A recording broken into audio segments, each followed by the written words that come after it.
everybody on YouTube, everybody in the Discord here. Welcome, welcome. So we're doing a little event here in the Discord, a little live call-in show. Not literally, nobody's really calling with like the phone, right? But they are. I'm bringing people up on stage. I'm here with Today David, and hey. And I forgot to turn on my camera here in Discord, so I'm going to do that real quick. Hey, there we go. Everything's working good now. Yeah. Cool banner. Whoa. Yeah. Something new there. Complete the look here. You're officially a streamer now, I think. Am I? Is it official? I'm a streamer? Yeah. Okay, fair enough. So anybody who's new to these kinds of things, I'm Pierce. That's David, otherwise known as Today David. Are you actually two people over there? Is that a... Yeah. For all intents and purposes, we're different people. Some people say we sound alike, and we get mistaken for each other a lot, but we are different people. Gotcha. Fair enough. And we got... so what we're going to be doing here is we're practicing a little street epistemology. For those who are not familiar with street epistemology, it's a dialectic. So it's a way of having a conversation about beliefs. So basically, we'll invite you up onto stage to talk about something that you believe is true. The question of the day, I guess, is what do you wish others believed also? So what do you think is true that you also wish other people believed was true? And we'll talk about that, talk about the reasons you have for belief, if those reasons are satisfactory to your own standards, and we'll have a lot of fun. Nice. And he said, and there's no audio on you. Funky. Okay, It's good now. It's good now? Okay, cool. All right. So yeah. To use, if anybody wants to come up on stage, you can use the raise hand feature, and we can chat about whatever you wish others believed is true. Looks like we might have one request here. We got a taker.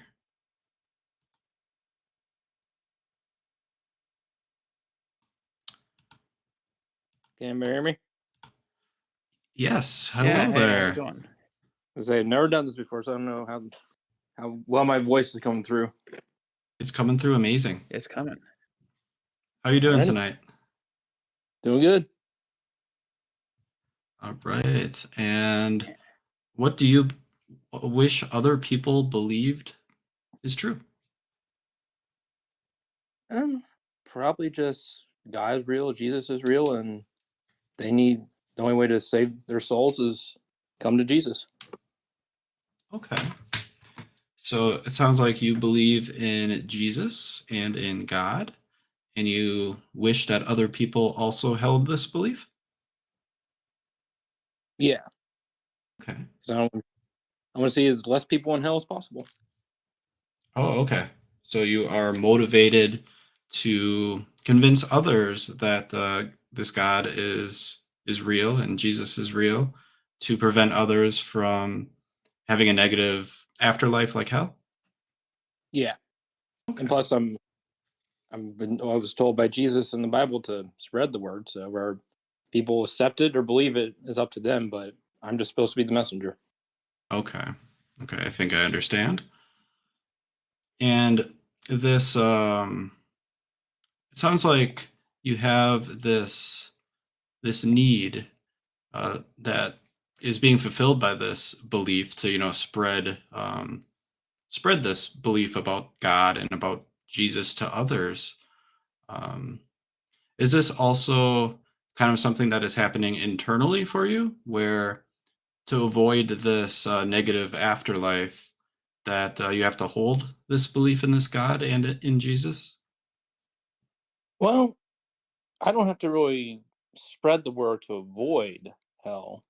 Mm-hmm. It's more something I do out of joy for what God has done to me. I want others to experience that same joy. What Jesus has done for me, I want other people to experience likewise. Okay. Like if I never preach the gospel to Go ahead. anyone, it wouldn't have any bearings on my salvation.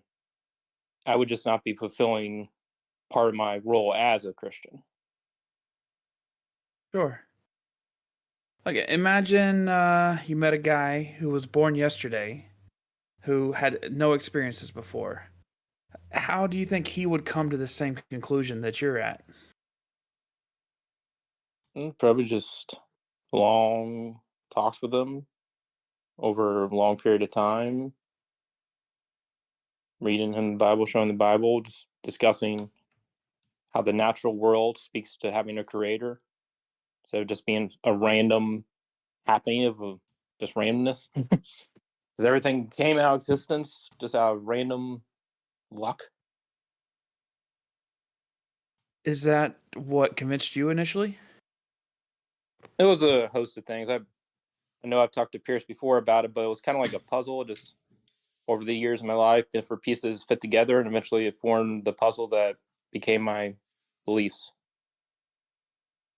Hmm.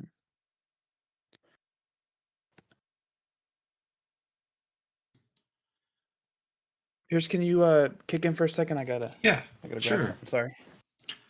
So yeah, I know we've talked before. I think I recognize your voice. I don't recognize the username, and plus I'm in streamer mode, so I can't see all of it. It's Andrew Dowd. If you remember that name. Oh yes. That is exactly who I thought it was. Good to talk to you, Andrew. Good to talk to you. I'd like to try a thought experiment. It's very similar to the one David just ran you through, but it's my version. Me and David, we're a lot alike. So imagine that there's an alien. His name's Alan. He's a nice guy. He's never been to Earth. He doesn't know anything about human beliefs or Earth. This is his first time visiting. And he lands, right in your backyard. And he hears us talking about Jesus and God. And he wants to know if it is true or if it is false. What would be the best way for Alan to figure out if it's true or if it's false? Well, probably one, have him read the Bible for himself. Okay. I mean, true Christian never says take it solely on my word. True Christian says, here's the Bible. I'll gladly answer questions you have about it, but read it for yourself and look at the evidence yourself and make the choice yourself. Because I can't drag anyone to heaven; they have to choose it on their own. Yeah, gotcha. I wouldn't expect you to convince anyone of anything. I'm just wondering for Alan's sake, if he really wants to know what is true, what would be the best way for him, to go about it? Just what's true in general, or true in terms of Of God, in terms of God, Jesus, whether they are exist and are as described, however you would describe them. I would say again, one, they read the Bible themselves. They talk to other believers of the faith and just look around the natural world and determine if they think that natural world came about just out of just random coincidence and luck. Okay. Why do we start with the Bible? Yeah, go ahead. Why do we start with the Bible? Oh, why do we start? Start with the Bible. Probably because it's the Word of God. It's got the historical record from the creation all the way up to a little bit after Jesus' death. You have all what you need in there, like the guidelines of the faith, the quote unquote rules, the proof in a way, like Jesus' resurrection and all that. The building of the Christian belief, really. And without the Bible, you don't have Christianity, basically. And if Alan the Alien was presented two books, one was the Bible and the other one was another religion, but it has history, it has a creation story, it has rules, and things that say what God said and did, how would he know how to tell the difference between the two? How would he be able to say, well, this one holds truth? He would have to compare. He would have to look at both, read both, and decide what he thinks based on what he sees around him too, what he thinks is truth, because the Bible has partly gives the explanation of many things in creation, how they came about or why they're there. So Hmm. you just compare side by side. I mean, that's kind of what I did to an extent. I compared tidbits of different religions that I knew about side by side and determined that Christianity made the most sense and presented the best evidence. If someone came to the other conclusion that this other book actually was true and the Bible was false, how do you think they would have come to that conclusion? Something in their mind says that this can't be true, or they simply just Mhm. refuse to believe it, or they some people may look at a passage of the Bible and say that's too difficult for me to live by or understand or make sense of.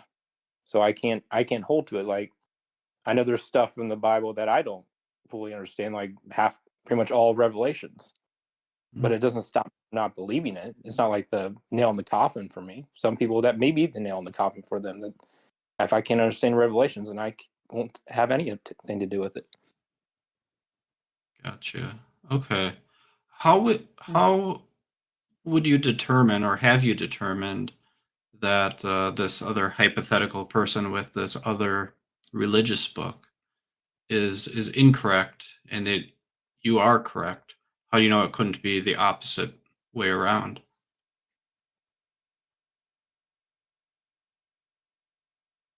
I know because I truly believe it's true, just as I truly believe the Earth is round or any other truths like that. Is it possible for them to truly believe in their book? Yeah, there are Okay. plenty of people who believe the Earth is still flat.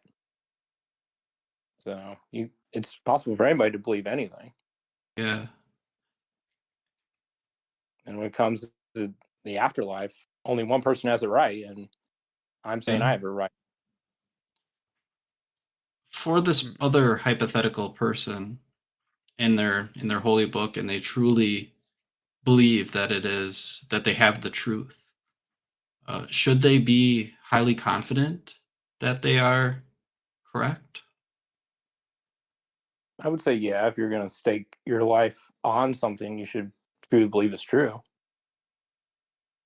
Even though, you're saying they're mistaken, so they should be highly confident, even though you think that they're mistaken. I think if you're going to believe something, you should at least have confidence in it. Because if you don't have confidence in it, then you truly believe it, or you're just you're just like the shifting sands. You have no foundation. Hmm. You could have the wrong foundation. I mean, look at the world today. We got different truths flying around: your truth, our truth, my truth. We've lost sense of really truth in general because we can't even agree on simple things anymore. So Okay. we can't even agree on human biology anymore. So I mean, It sounds to me like truth is something that is really important to you. it's to me one of the most important things about the world, really. Because if Okay. we don't have truth, then we don't have a solid truth, then everything devolves into chaos. Okay. So if the other people are very confident that they've found the truth and they've come to different conclusions than you, you feel as though they can reflect and find out what they're wrong about and understand better. Is there a way that you could find out you're wrong if you were in this situation? I think the only way I would figure out I was wrong. Are we just talking about my beliefs, or Um, just in general? Tell me what you thought about when I said that, and then I'll tell you what I meant. I'm curious to know your reaction. I mean, I don't know if you're talking in general my faith. As far as my faith goes, I mean, the only thing that would prove me wrong is me dying and there's nothing there. I 100% don't believe that that would be the case, but that'd be the only way mean, really. As far as in general, if you've shown me enough evidence that points to the contrary, then I guess I could be wrong. But when it comes to What the kind of afterlife, the only people that know for certain what's out there is the people that died, and we can't go ask them. So hmm. If you knew now before you died, how would it affect your life? If it was the other way. you have to explain that one a little more. So if your belief turned out to be incorrect and you found out before you died, how would that affect your life?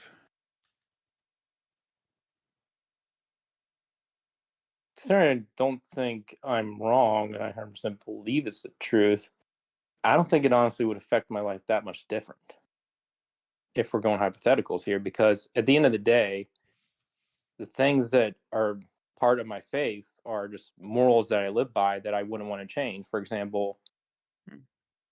one moral of my faith is wait to have sex till you're married. If I found out I didn't need to subscribe to that, I would still subscribe to that because I don't want to go sleep around with 100 women and get a bunch of STDs. Do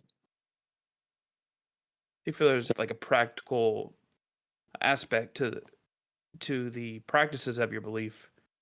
So since you can't prove one way or the other, you think this is just kind of a net positive? I guess you could call it that. Hmm. If this hypothetical other person in the other religion we were talking about earlier, if they said a similar thing that their religion gave them a good sense of uh, guides to live by, good virtues, they felt it was practical, and even if it was wrong, they still feel it's the best way of life. Would you still think that they should have to consider otherwise? I think people should always ask questions. I'm constantly asking questions about my faith to a pastor or my wife or a fellow believer. Yeah, and And you're you, on Discord talking to people about it. I mean, that's commendable too. I mean, for growth in any way. If you and it, found, sorry, it go ahead. depends on what faith teaches. I mean, for example, if they're if they're holding on to something like the Aztec faith that practice human sacrifice, then I would say they need to get away from that. That's an unhealthy belief system. I agree. Me too. Hmm. What were you gonna say, Pierce? If Andrew, if you found out that your belief was untrue, I don't know how you could make that determination, but let's hypothetically say that you did make that determination. How would that make you feel? I don't think it would make me feel any anything different, really. Because, like I said, the morals that I subscribe to wouldn't change. The most of how I live my life, really, pretty much all of how I live my life, wouldn't change. Okay. Like, for example, the Ten Commandments that everyone kind of knows about, whether they're atheist or Christian, I would still try to live by 90% of those because I feel like they're a good way to live life and a good way to have a productive life and a happy life. Okay. What would it take to change like the way you live your life?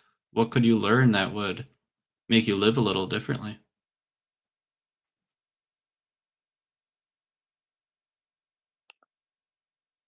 I don't know if there's much that would.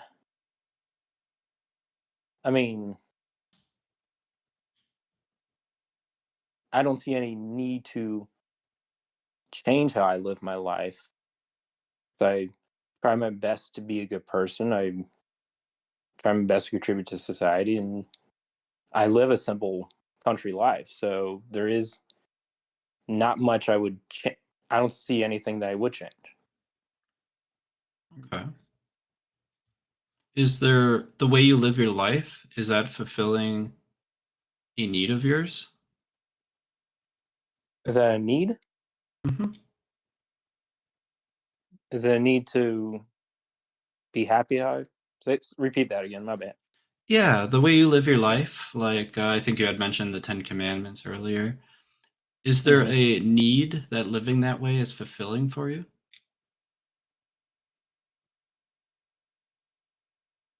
I'm being fulfilled in the sense that God has blessed me so abundantly that when I do right by Him, I'm away giving back to Him. Like, none of my good deeds could ever amount to what Jesus did on the cross for me. Like no amount of good deeds could bring me enough goodness to God that I could be saved by those deeds alone.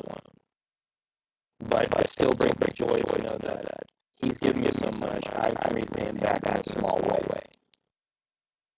Even if the fruits are not going to get me to heaven. The only thing that gets me to heaven is Jesus Christ. I got a little lost there, Andrew, and maybe you can help fill in like the missing parts here.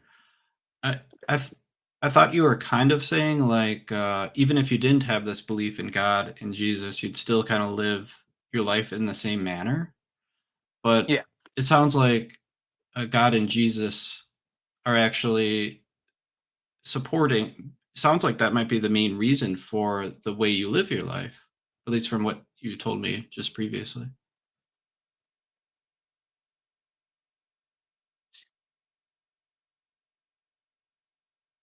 I mean, the main reason I live life out it is because, like, Jesus is the foundation stone for how I live my life. I try to mirror how He lived. I try to live as He lived. It's impossible because He lived a perfect life, but I try to mirror my life as much as possible to that, simply because it's the right thing to do, in my view. Okay. I sense a little hesitation in your voice. Are you doing okay? Yeah, I was just a little confused by that one. Okay. So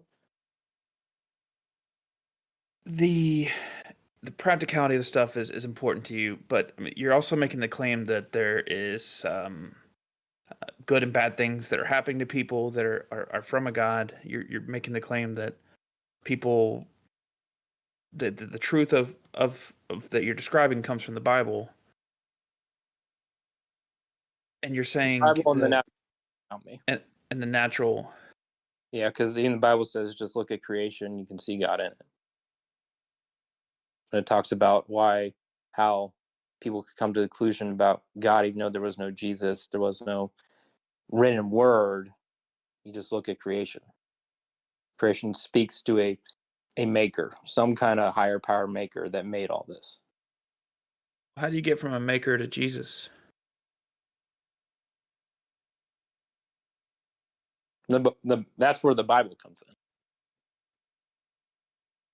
Because So even Genesis says, in beginning the Word was with God, and the Word was God, and we take that to mean that's mentioning Jesus before Jesus even mentioned in the New Testament. if I so the Bible has claims in it. It makes some claims on how the world started. It makes some claims on some history. It also makes some supernatural claims, things that aren't easy to verify historically. Like I think the main premise is, Jesus rising from the dead. How do you verify something that is supernatural? I verified by looking at the fact all they had to do was squash the rumor and basically squash Christianity in tracks was to produce a body. They never could. I mean, the movement of Christianity exploded exponentially to where it wouldn't make sense that it exploded the way it did if all they had to do was produce a body. And the fact that these second-rate fishermen stole some body from some fully trained Roman guards doesn't make sense to me. And also, the Bible the New Testament is a bunch of eyewitnesses to what Jesus did, and these people died, suffered horrible deaths over a lie they knew was a lie. That doesn't make sense to me. Who does that? So a few things you're saying before you continue. I just kind of want to hit one at a time, if you don't mind, so we can Yeah, like go ahead. like again. Imagine I'm born yesterday.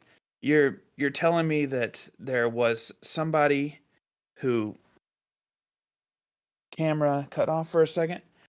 Okay, keep talking. You can still hear me? Yeah. You're telling me that somebody died and then was raised from the dead, and we know that it's true because nobody could produce his body. Yeah, that's one of the reasons why I don't see it as impossible or dismiss it right out of hand. If you heard of a miracle today, similar, you heard somebody was risen from the dead, but you didn't have any way to check and see if the Bible, like the body, was there. How would you? I mean, would you be as likely to believe that? It depends how we're talking, because we bring people back from a coma all the time, and there's people that are declared dead by the medical professionals, and then they come back to life. And Near is that death a experience. natural phenomenon or a supernatural phenomenon? If they're declared legally dead, like there is no breath, pulse, just dead, and then they come back, I would say that's supernatural. The coma, I would say that's more a dual, natural and supernatural. Hmm.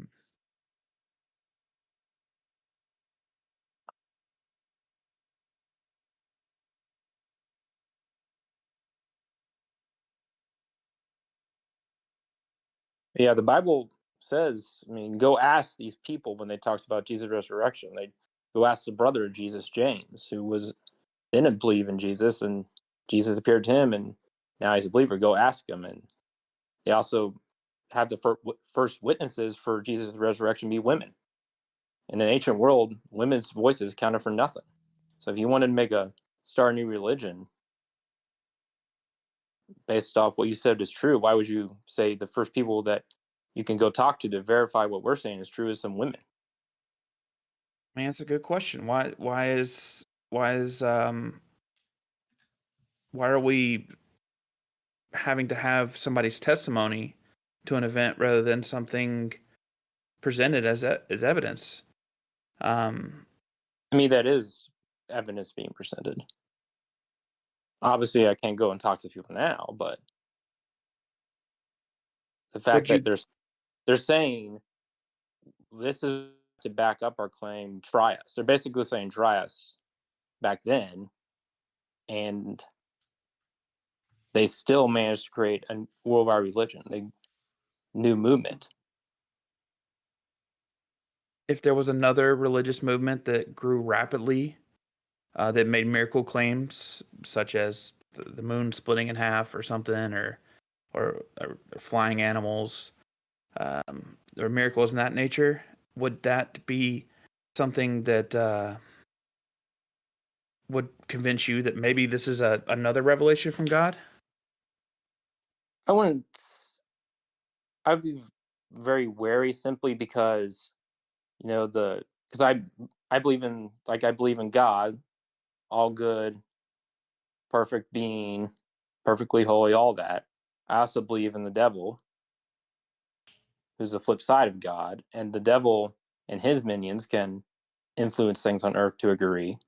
I mean, that's what the whole book of Job is about. The devil going to God saying, "This guy's only praising you because you've given him so much. Watch, take everything away from him, and then he'll curse you." And God's like, "All right, we'll try it. I'm going to prove you wrong, but we'll try it, because the devil isn't all knowing, God is." So he allowed the devil to inflict supernatural stuff on Job just to prove the devil wrong.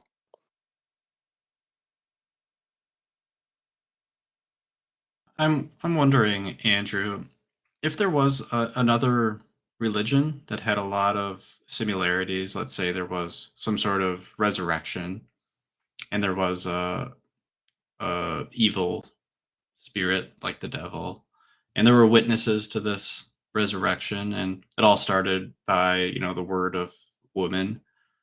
H- how would we determine whether Christianity was true or if this other religion was true? That would be up to the individual. What about I'd you? I probably would be thinking maybe this is the end of the times, and maybe the revelation coming to fruition, because the revelation talks about an antichrist. For all I know, that could be the antichrist. Okay. I, I And I think it does say it's one of the few passages in Revelation that is plain. They do say the antichrist will do all these wondrous signs in God's name, but they will be from the devil, not God. So okay. And how would we make the determination of? I mean, we'd want to know which religion is either coming from the devil, let's say, or coming from God. How could we figure out which one was which? you would just look at the Bible and compare what he's doing, what he's saying, what he's preaching to what Jesus said, did, and preach. And that would help us determine that the other book was from the devil.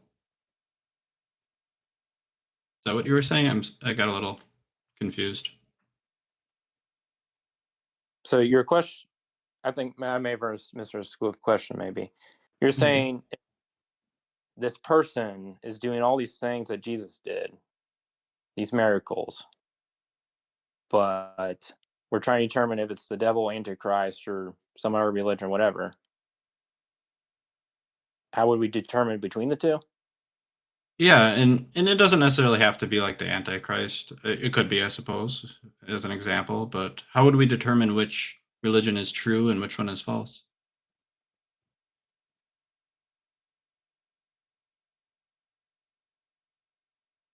I think it would be an individual basis, case by case, individual basis. It falls on the person to determine that in What all would reality. like I think all three of us here up on stage, I think we all value truth and we want to know what is true. I see David shaking his head. Yes. Um, for us having all this in common, what's the best way for us to figure out which one of those is true and which one would be false?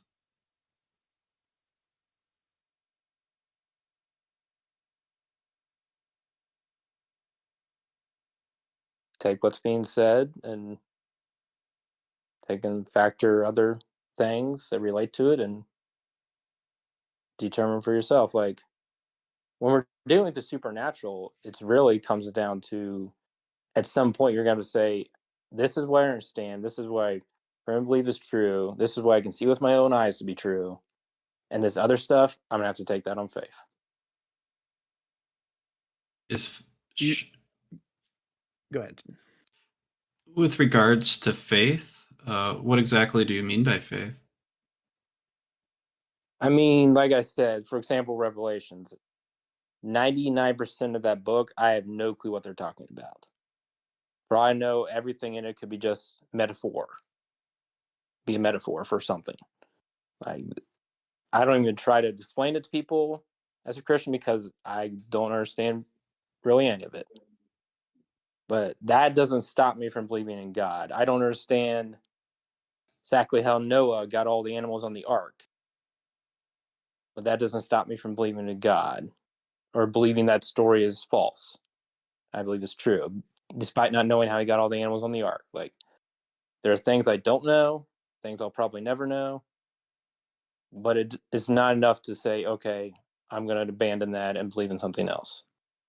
That is where the faith comes in. If you don't mind me paraphrasing real quick, I think how you are using the word based off what you told me, correct me if I'm wrong, sounds like you're using it as a way to believe things that you don't know necessarily to a high degree of certainty are true, but you're using it to believe anyway. Is Is that kind of what you were saying? No, I'm saying Okay. there are certain things I don't know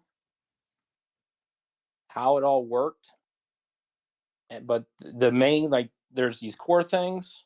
I think I talked to you, Pierce, one time about this. These are core things that I believe that are not budging on, that I believe are 100% true. And as you get further out, there are some things I don't know, things I don't get, but the core belief remains the same. Okay.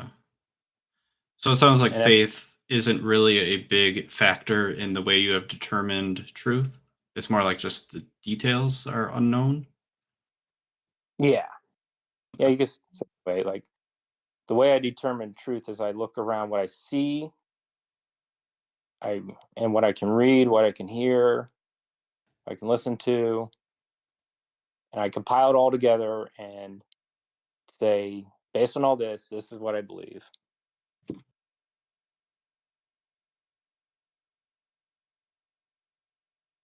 think we should probably wrap it up soon and move on to the next person momentarily. I know David was cooking a question there.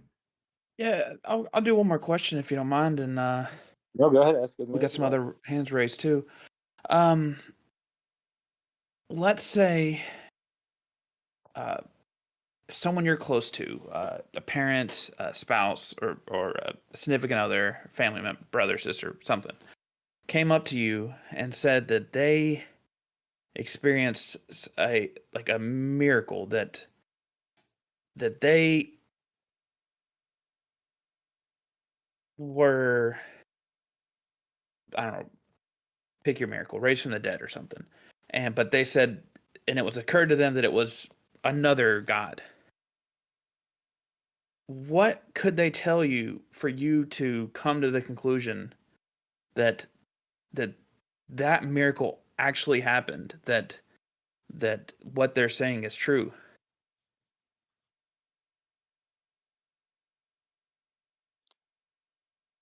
How would I determine what they're saying is true?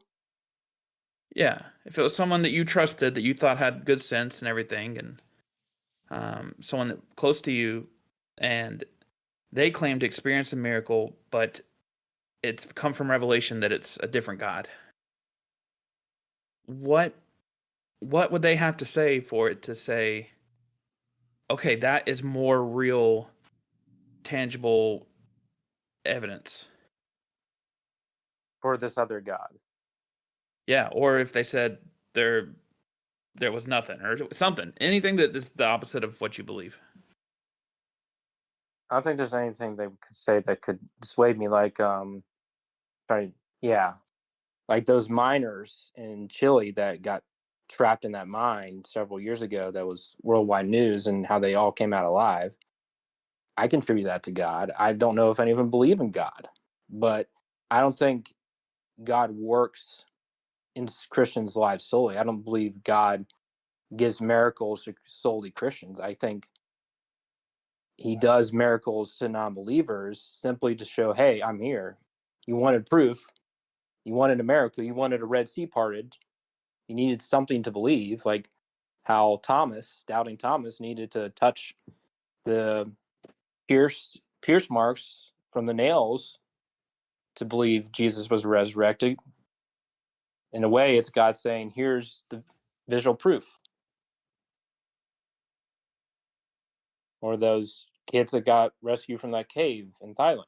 Just when you hear stories on the news of things that all the odds said this shouldn't have happened, or some of these people should have died, but yet they've all walked out without a scratch, or they all lived.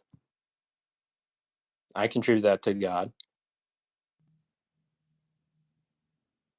showing the world a miracle that are, for a world that's crying out, show me something. I need to see to believe. So God's like, here. What would do you have a second best explanation of that? I mean, what would be the second best explanation of why those things happened? I don't have an explanation. That is my explanation because, like I said, when the odds say, like when you do like a calculation of all the odds, you're like, There's no way. People use that phrase all the time. You beat the odds. You're basically saying there's no way you should have walked away from that without a scratch, alive, whatever. Yet you have. I can't think of any other explanation.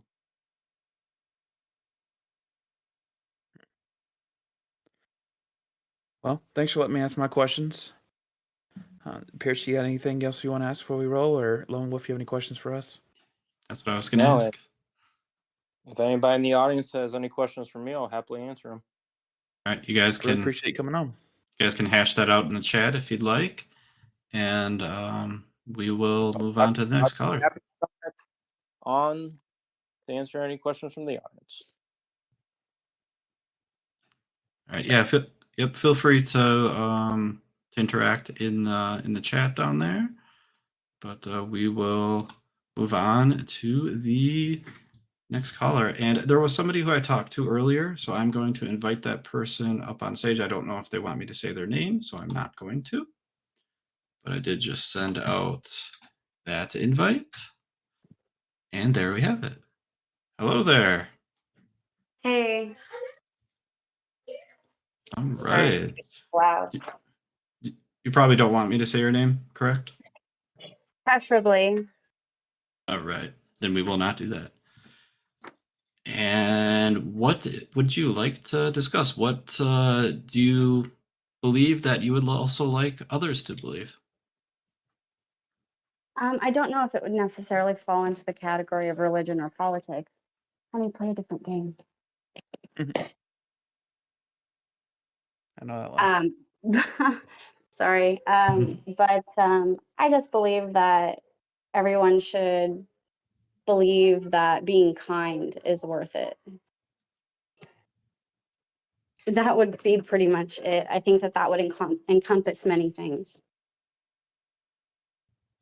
What's it mean to be kind?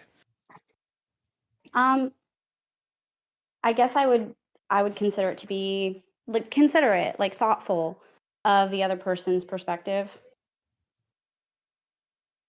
Can you think of a reason why somebody would disagree with you?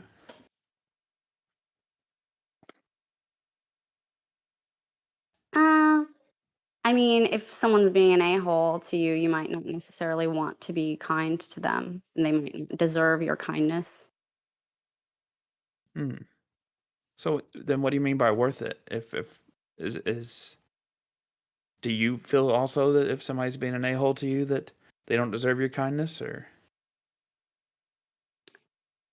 I try generally to be kind. And then like, yes, if I feel that it's not going anywhere, I'm not going to waste my time, but I'm not going to go out of my way to be an a-hole about it. Are there any exceptions, or is this kind of a all-time, all-day thing? I mean, I could think of a few exceptions in my life, but you know, like if my life was in danger, I'm not going to be kind to that person, you know. But I think that like a lot of the times when I see people like get up and talk about what they believe, that's a hard thing to do. And you know, not everyone is necessarily kind in response. And I think that if everybody is calm and kind, it's hard to change minds, and it's hard to form new opinions and gather information if you are going in not being understanding or kind to the person speaking. Then it's just an argument and no one learns anything. No one can grow. What led you to that conclusion? How did you go from? Did you always believe this, or did something change your mind? I guess just my own experiences, just in obviously arguments myself and watching other people argue.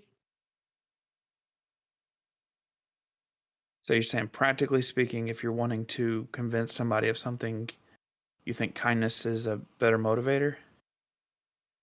Yeah, definitely. Because I mean, everybody comes from, you know, everybody learns differently, and everybody comes from different upbringing. And so, like, when I see, like, for instance, atheists and Christians in a conversation, not here, I haven't seen it really as much here, but I think that they both are looking at the same argument, but they're looking at it from two completely different standpoints, and they're arguing on two completely different levels. And a lot of the times it's hard to get the other person to consider like each other's perspective or where they're coming from, or if that makes sense. It's hard to explain because, oh, I'm totally butchering that. I think I know what you're saying. Let me kind of repeat back what I think I'm hearing, and you can tell me if I'm understanding correctly. So it sounds like you're saying that if you're unkind, if you're rude, if you're mean, or anything like that, that kind of gets in the way of the communication. And that Yeah. okay.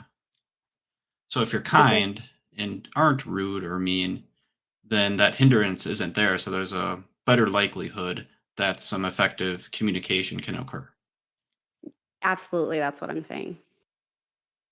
Oh, okay. There was a conference. I got one more question. At least, if there was a conference about arguing, like a debate conference where everybody was debating everybody, and 50% of the people were kind, 50% of the people were jerks, and they did surveys at the end, and everybody in there said they were more convinced by the jerks. Would that change your mind on this position? I would be curious as to how the conversation went. Like, because I mean, I'm not saying that you can't be convincing or persuade someone or change minds or have a productive conversation when you're being an asshole. I just think that in general, the chances of it going better are better when you're kind. You think it gives you the better odds? Yeah, Neat. that's pretty much it. Like, and I think that that would encompass religion, politics, pretty much anything. I like it. I kind of agree with that. I think the odds are better for more deeply held beliefs. Yeah. I think people can be kind of bullied into changing their mind on simple things, but things that aren't as rooted to them, it's not ethical in my opinion, but it's probably likely. But anyways, that's just my take. Yeah, I think I would agree with David there. I think your odds are a lot higher if you're cordial rather than being uncordial. I think if you're uncordial, you might sometimes even drive people, farther into your belief. Yeah. I do have one last question. Sure. What could convince you? What could you learn or discover that would lead you to believe that you were mistaken, that you were wrong? I guess in the same way that I formed this opinion would be the exact way to change it. And that would just be by watching conversations, being in conversations, like my own experience. Okay. Is this opinion, this claim with that you have some degree of confidence in, is it formed mostly off of your own kind of reaction to these conversations or the reaction of others? I would say both. Okay. I would say both because if you have two people screaming at each other from on different like sides of the argument, a lot of the times I just see them walking away and they're both just very focused on how they're feeling and not really on the facts because they're very heated and emotional. And so I think that the more considerate that you are, the less emotional it gets, and you can focus more on actual facts. Okay. If you were to learn that when things got heated, maybe they didn't always express that they were changing their mind, but maybe like later on in the day or the next month or whatever, that they actually were like, that person really made a lot of sense. If you learned that happened quite frequently, would you end up switching sides and, believing being uncordial was the way to go? Mm, I don't. That's hard. I would definitely. I think that it really depends. Like, because if you have someone who's like, if you maybe I don't know if you have a good relationship with your dad and your dad is yelling at you, but he's being an asshole, but you know he's right. You might be really emotional about it, and then later be like, okay, yeah, he was right. But I think it really just depends on what the a-hole is saying. Like, if they're just being an a-hole or if they're being factual. Like, in the end, I do think facts come down to it, but I think that, um, like, if there's too many variables, because like if the asshole that's screaming at you is screaming at you and it's factual, like, then yeah, they have a better percentage of like convincing people. But if they're just being a jerk, like, no. So there's a few variables, but in the end, I think that if you're not a jerk, like, more people will listen to you. Hey, dummy, 2 + 2 is 4. Stupid. Yeah. Gotcha. Like, you're right, but like you didn't have to be a jerk. But you'll remember it. Yeah. All right. I think we've reached the natural end of this conversation. How do you think it went? Fine. It's not really super in depth. Yeah, Yeah. that's okay. All right. So, Thanks for coming up. yep, Thank I'm you. gonna take you off stage as soon as. Whoa! I pressed the wrong button. I'm gonna take you off stage as soon as I can figure out how to do that.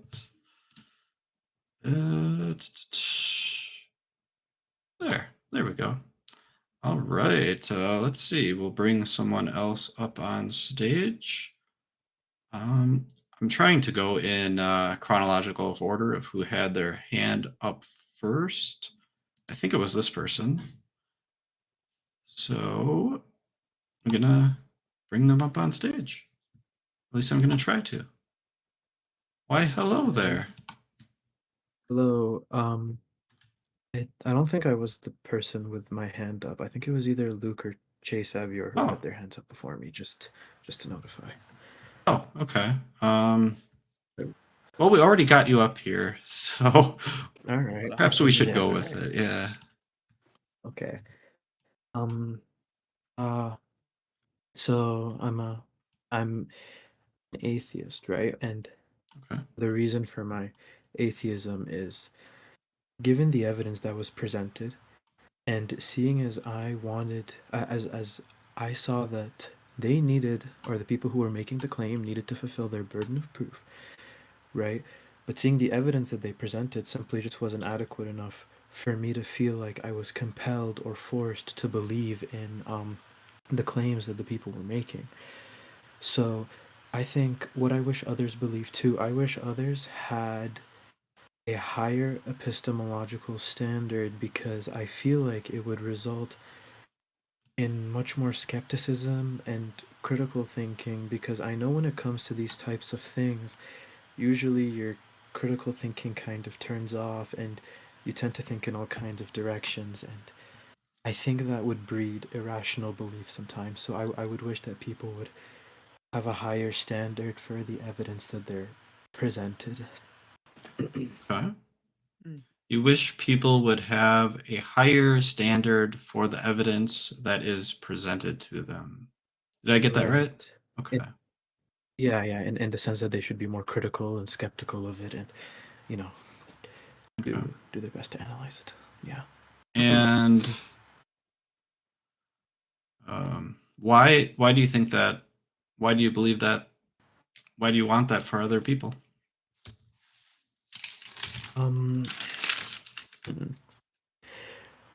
I mean, I think that, why would I want it for other people? Mhm. I think that if people just naturally developed better critical thinking skills and applied them in these kinds of scenarios, there would probably we would probably be able to kind of, resolve a lot more of the problems in our world, because a lot of people don't really use their brain when they think, and a lot of rash and stupid decisions are made. So I Okay. think people should really focus on improving their critical thinking skills in that regard. And I mean, like, uh, I think like a really good example that I would probably point out for this are like, and I don't really want to like generalize people, right? But I would say that the best example of this are kind of like religious extremists, right? Because a trend that I would see, and like I said, I really don't want to generalize, right? Is because they would end up delving so far into the rabbit hole, right? And it kind of like it isolates them and they end up getting alienated towards other people and sometimes it kind of becomes hostile. So I don't know. I genuinely feel like if the critical thinking standard was improved and they were able to look at what caused them to be that way and evaluate it with a different standard, then things could definitely be different. Okay. So kind of how they interact with other people? Is that kind of what you're... Yeah, Okay, yeah, yeah. gotcha. Hmm.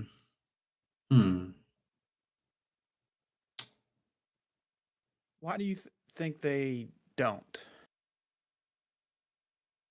Um, I I don't think they do because when it comes to these beliefs, I think that, well, a couple reasons is when it comes to the supernatural and when it comes to a consequence, especially like hell and the fear that would breed, I think our critical thinking receptors or the part of our brain that allow us to think more critically just ends up like shutting off completely, you know, like we're just like we can't think straight because we're so afraid and we'd rather we'd rather try to avert the worst possible scenario, right? Uh, and and then the other factor is maybe like early on age indoctrination and just like being spoon-fed the same idea over and over again until it becomes a staple in your mind and just a dogma that you really can't get rid of. Why do you think dogma is different? Because I mean, there are plenty of people who have uh, deep religious experiences and convictions, who are brain surgeons, who are uh, Right. engineers, who have all sorts of critical thinking skills, and they're able to function. They can be incredible contributions to society. Why do you think that is something that is different? I mean, what do you mean by like different? What is exactly being different here? Well, you're saying they don't use their brains, but they use their brains for a million things. What? Right. And I mean, Yeah. they're Okay. incredibly intelligent people who also believe that. Why? Yeah. Why is that? Yeah. Do they still fall Right. into that category? Um, I think to an extent, yes, but like I guess I apologize for the way I kind of phrased that, but when I said that they don't necessarily use their brains, and it kind of like varies situation to situation, right?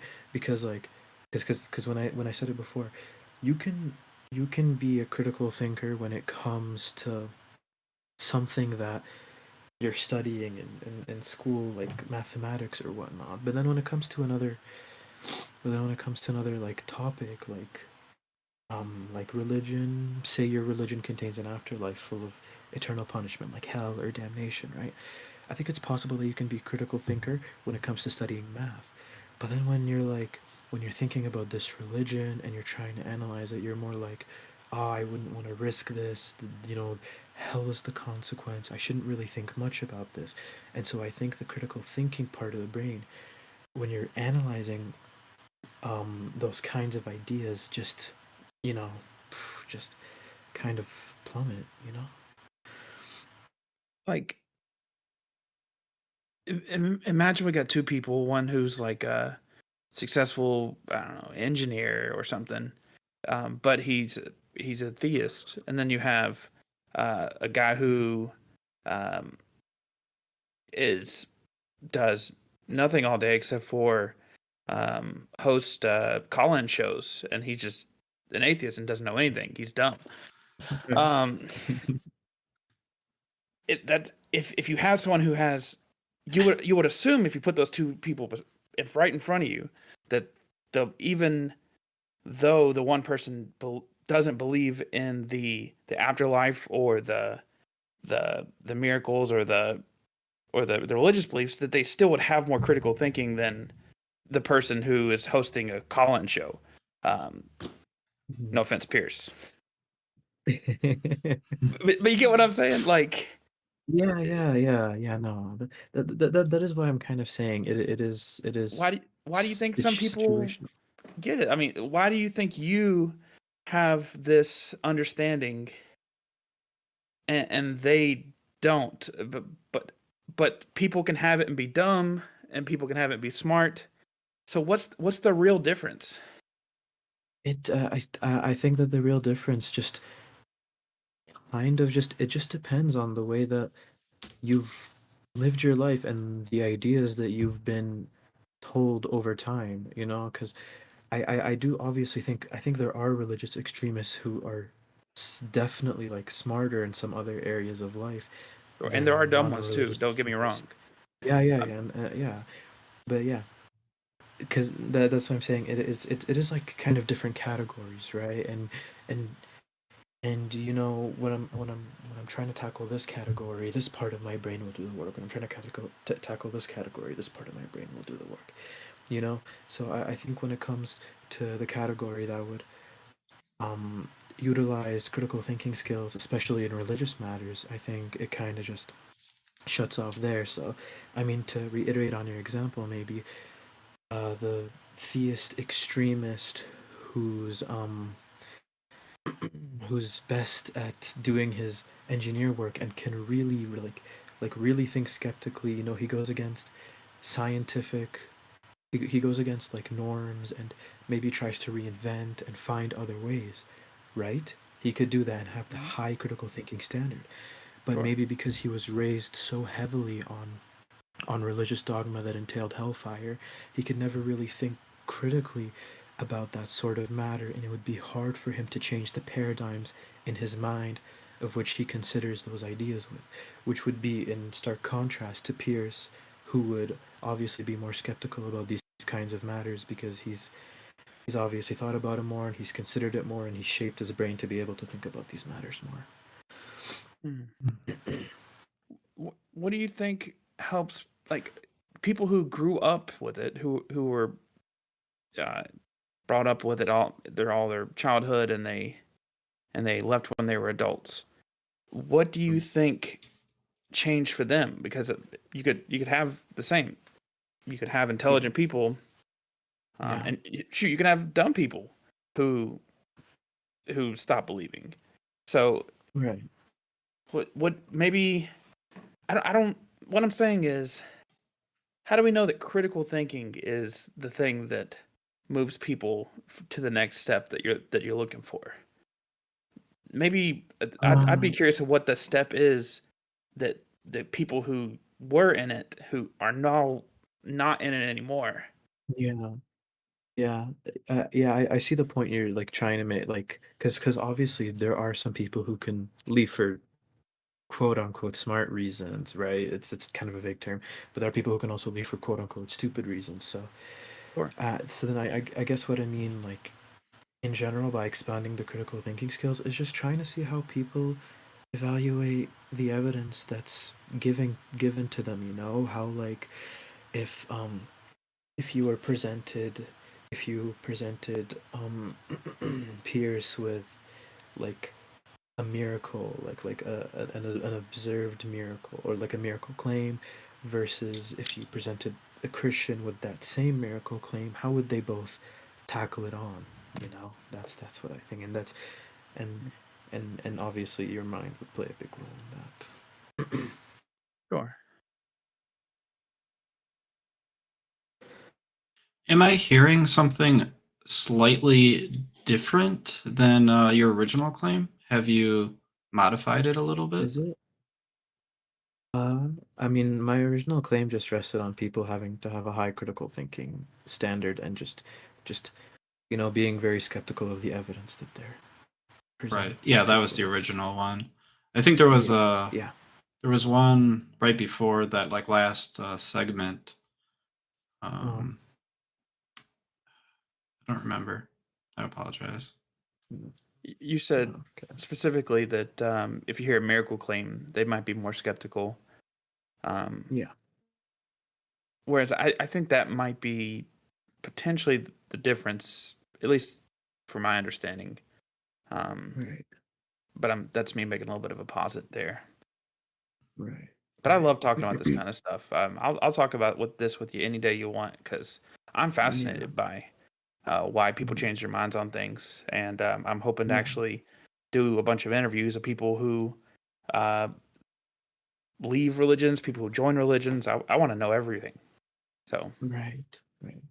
Yeah. Are you familiar with street epistemology? Not really. That term is kind of foreign to me. Okay, I think you would really, really enjoy it a lot. I think, yeah, man, oh man.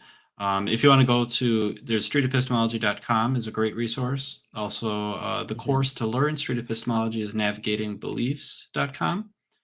I helped with that course, and yeah, it's I think you just really enjoy it. There's a Discord also. Yeah. If you want to DM me, I can get you the link. I don't think it can go in the chat because Discord rules, whatever. But Yeah. all right, it Thank was a you. pleasure chatting with you. I yeah, didn't. thanks for coming up. It was a pleasure. Thank you. You guys have Awesome. yourself a good day, and good luck with You whoever you too. talk to next. Yeah, you too. Thank you. All right. I think Chase had his hand up next, and then Luke will bring Chase up on stage. Hey, how's it going, Chase? What is happening? What's going on? You enjoying the show so far? Oh yeah, I love me some street epistemology. Let me tell you. Maybe we should take a moment before I talk about my claim for y'all to interview me on. Maybe we should talk about what street epistemology is and where to find us and all that. So there is a YouTube channel as well called Street Epistemology where you can see a bunch of interviews. And Pierce Watkins has his channel on YouTube. And Today David also has a channel on YouTube. And you can, I think, click on their faces there and it should take you to their channel, hopefully. Or you can just type it in. But in any case, my understanding of street epistemology, and maybe Pierce and David can give their input on what it is exactly, but I see it as like kind of the opposite of a debate. It's a polite interview where one person is just asking questions kind of from a neutral perspective to help someone kind of discover what they believe, why they believe it, and if the reasons they have are good or not, you know? And so, yeah, but Pierce and David, do you want to give your thoughts on what street epistemology is? I think what you said was pretty good. There's an important distinction. When you said whether they're good or not, I would rather say whether they are to the satisfaction of your conversation partner. I think that's an important part of it because it's not a judgment on me or David or whoever's doing the street epistemology. It's really about whoever you are talking to. Yeah. Okay. What they said. And David? Yeah. Anything else to add, David? Yeah, when you're here, you're family. Wait, I think it's Aw. Olive Garden. See, that's it. I got it. Y'all got it. I love their breadsticks. Yeah. So it is supposed to be like a very open and inclusive environment, a very safe place to talk about things, you know. And again, not a debate. So okay, cool. So yeah, my claim to be discussed or examined is that I used to believe, I don't know how would I phrase this exactly, but basically I used to believe in miracles and now I don't. I think that my reasons for believing in miracles were fallacious, unreliable. Okay. So I think the claim might be that miracles do not exist, do not happen. I want to make it more specific to my experience with them, that my interpretation of these events was flawed.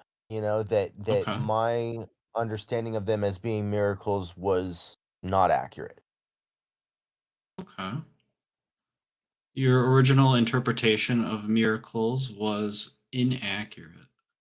Okay. Yeah, because I don't really want to talk about miracles in general. I want to talk about these specific instances that occurred in my life. Can we phrase this in a positive sense instead of a negative sense? What do you mean exactly? So you're saying that you used to believe in these miracles, and since then you have determined that there was a flaw. So you do not, there's the negative part, believe in the miracle anymore. You believe there was a flaw. Is there a way to rephrase that? Maybe something that you do believe instead? Is there an alternate conclusion that you've come to? That I guess I do believe that critical thinking, or I'm not sure.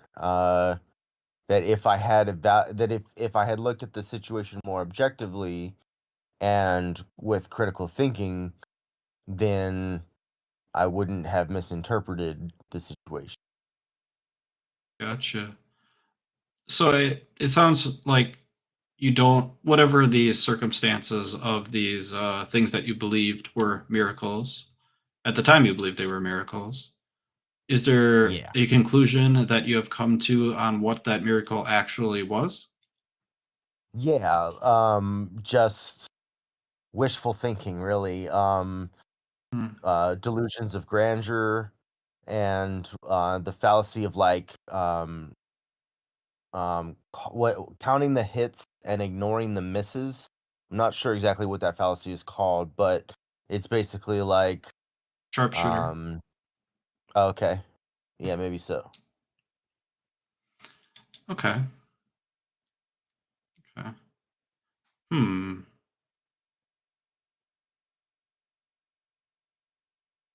I guess so. Like, there was this thing that occurred.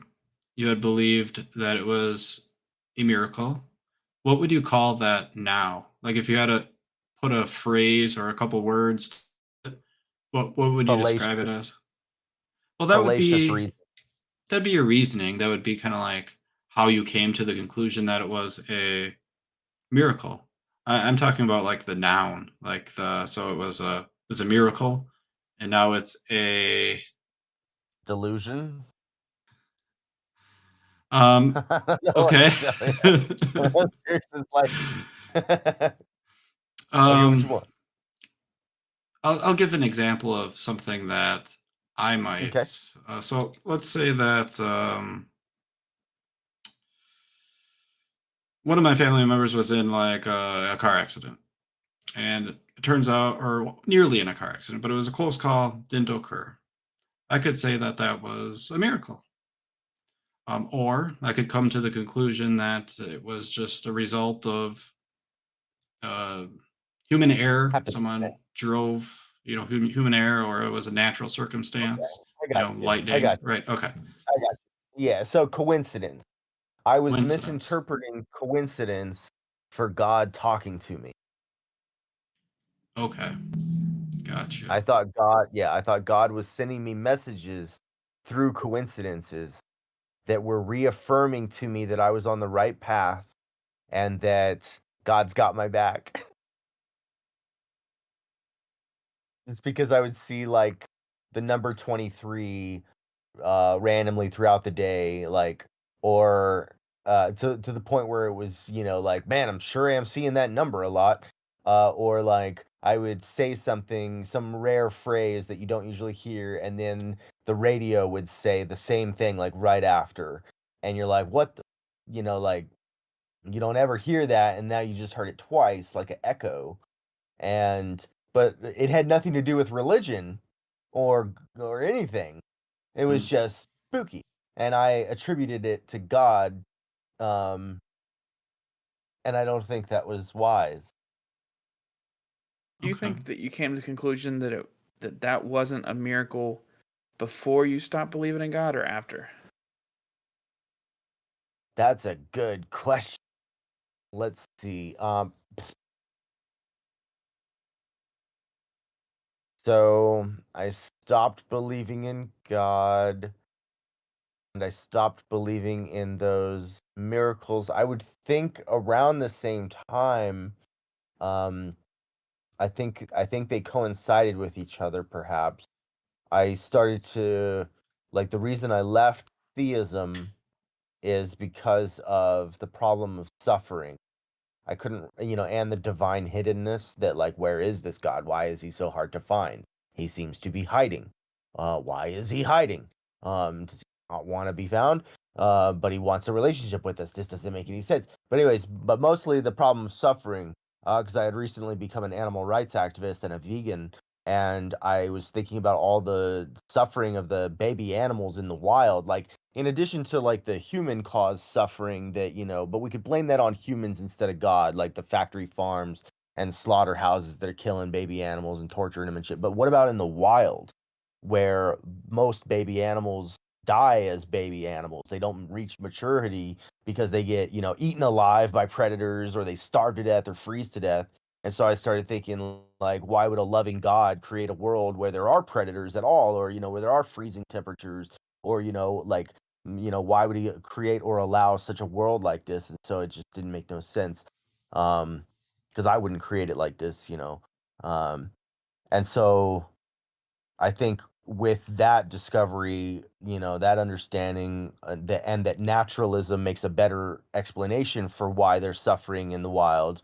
It's just that, there's different animals and competing for resources, and the wilderness, like the weather just is what it is, and so it's going to get cold. So naturalism did a better job of explaining it. And so I think I dropped the belief in a religion and the belief that I was being spoken to by the God of that religion probably around the same time. Now, would you say you heard that thought experiment? Like, I mean, that phrasing of with the problem of suffering. That would you say you ever heard that before that moment, or was it the first time you heard it? No, I had heard of it, and I actually had like several atheist friends, one in particular who was outspoken because I was so outspoken about my new religious belief in my early 20s, right? That he was combating it with skepticism and atheistic thinking, and it was a good challenge, and I should have, he helped plant a bunch of seeds that then sprouted later on, years later. Hmm. I guess what I'm trying to figure out is what made it, why was that moment the moment that it hit you? Well, I mean, it was a gradual process of me, also thinking about, the kids with cancer and just all the suffering in the world, leading up to that. And the fact that, like, I guess the divine hiddenness wasn't as much of a concern at first. I was Because I felt like God was talking to me. Like I felt like really like God is talking to me kind of thing. Not like an audible voice, but like through these coincidences.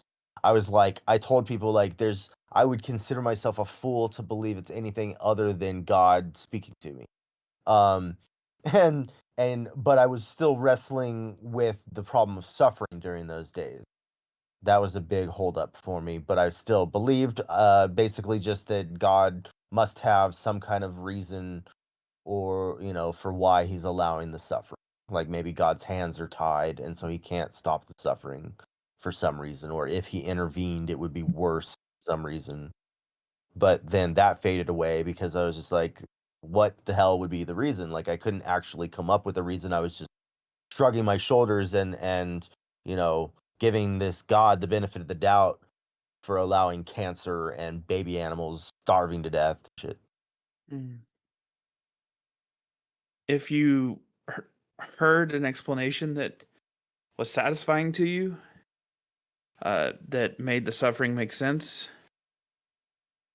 do you think that you would still feel those coincidences were communication to you? That's a good question. I mean, they might be related or they might not be, because even if the problem of suffering could be explained away somehow, that doesn't necessarily mean that the coincidences are a way of this God speaking to you. Mm. Because a lot of people experience coincidences, like with 8 billion people in the world and so many commercials and TV shows going on in the background with people saying catchphrases and lines and anything about their day, and then you talking about what your day is, or happening to look at a clock at a certain time several times, or getting this certain number in your Sure. change, like Yeah, all I this get stuff is just, I get it. it's basically bound to happen. Like as rare as it seems, as odd as it seems, as it's bound to happen. And maybe it's even bound to happen to some people more than others, but not by any force of any supernatural force, but just because it's just how the die rolled. Well, what do you think would change your mind? That God actually was talking to me through coincidences. Yeah.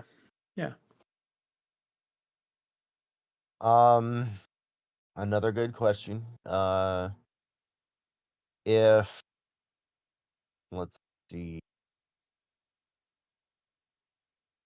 maybe if I had more of them again, because I haven't been having them now that I'm not thinking in that way. Sometimes I Mhm. have a coincidence, but like I don't usually get like flooded by coincidences like it used to seem to happen. And Mhm. a lot of times I think it only seemed that way because I was looking for it. Um, but or the opposite would be that I'm not looking for it now, and so I'm not noticing it when it happens, or it doesn't speak to me anymore. Some weird supernatural explanation of the numerology and all this stuff doesn't this the gods of coincidences don't speak to me anymore because I don't pay them any mind, because I don't believe in them anymore. But like, yeah, so like I guess if I were to have a bunch more coincidences and I were to be able to test them somehow and measure them and repeat them and have them verified by other people so that it wasn't all in my head, and if I had like mathematicians and scientists who observed the phenomena and were like, no, that's actually super crazy, like that sounds like some god or demon type stuff, instead of like what we just see with normal coincidences in the world. Like if they were to peer review these, and make a study out of it, and and especially if other people were to encounter the same kind of phenomenon repeatedly, that might increase my confidence, but I'm not sure it would sway me entirely, because there could still be some other explanations, such as aliens are fucking with me or whatever. Yeah. Something to think about.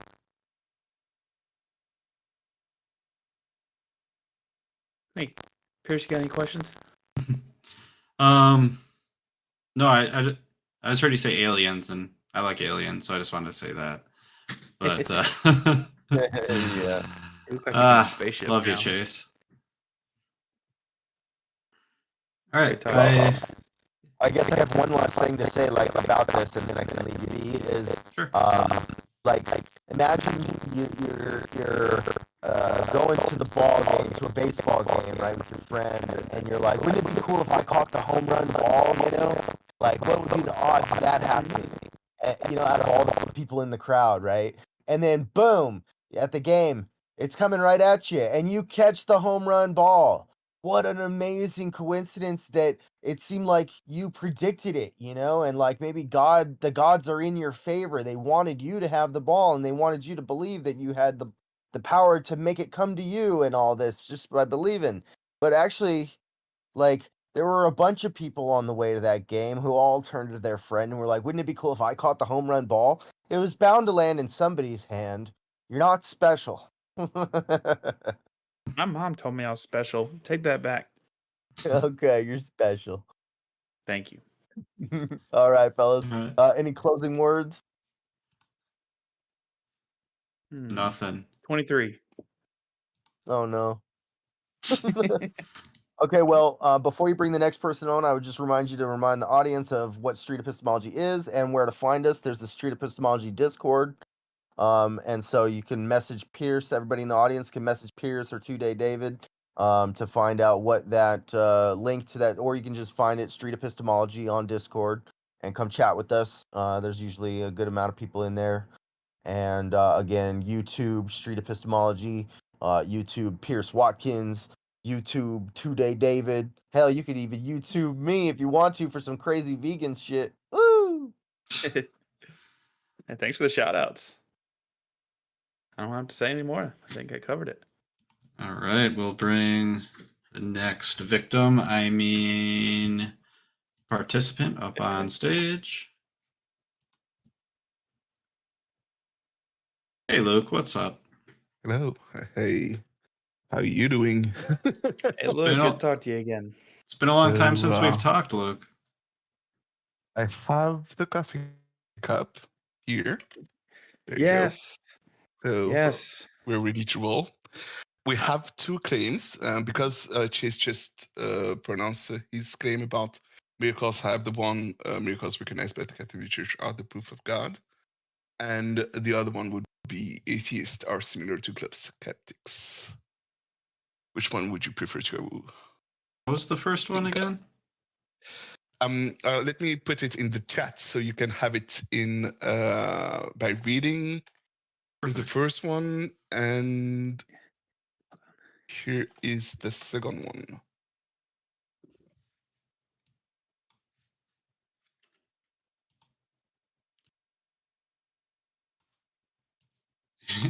And I'm just gonna fix my window here. For whatever reason, you switched spots on me, Luke, in my Discord. So I'm just fixing that real That's quick. David. Here. He switched off his camera, and that's why. Oh, that's why. That's okay. Yeah. Keep it. I already fixed it. So He said, stay I where don't you want are. to be seen anymore. I just flashed everybody on YouTube. I had to clean my camera. I couldn't find a cloth. Well, that's going in the You blooper reel. should have three in the same camera in the wider angle. Nobody's Either ever can allowed to decide. change their Cute camera. too. I don't have a I'll click dummy on copy. yeah. Anyway. All right. So your claim is miracles, or at least their first one, miracles One of as those two, yeah. as recognized by the Catholic Church are proof of God. I'd like to explore that claim. Yeah. Okay, cool. Okay. All right. I'll work our way Let's through. do that one because it just came up one because Chase was here talking about his miracles, and I'm like, yeah, these are not miracles. So let's pick this claim I have about miracles and explain why I believe that miracles are the proof of God, and those are not the miracles that Chase was talking about. It's not about catching the ball in by luck, being lucky. It's about extraordinary events, extraordinary events that are caused by God. So this is what a miracle is. Extraordinary event.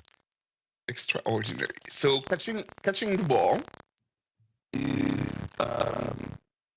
not extraordinary enough. You know, What's the rest of it? What's the baseline? What would be the most minimal miracle? Our recurring cancer would be the you know like the rate of recurring cancer. There are a lot of spontaneous Spontaneous. how do you say that? Spontaneous healing people who are cured of cancer without Cancer is like the baseline, first level of miracle. There's nothing less serious that's a miracle than cancer. I mean, about the extraordinary parts, how often does it has to happen? So it is rare to have a cancer that is cured by itself. It is a rare event, which happens less often than catching a ball when you go to the stadium, right? You're more likely to catch a ball at the stadium, the home run ball, than being cured of cancer in your life. Right. So that's a more if you are going to watch a play. Somebody playing baseball. So yeah, You remember David here? He has many experiences.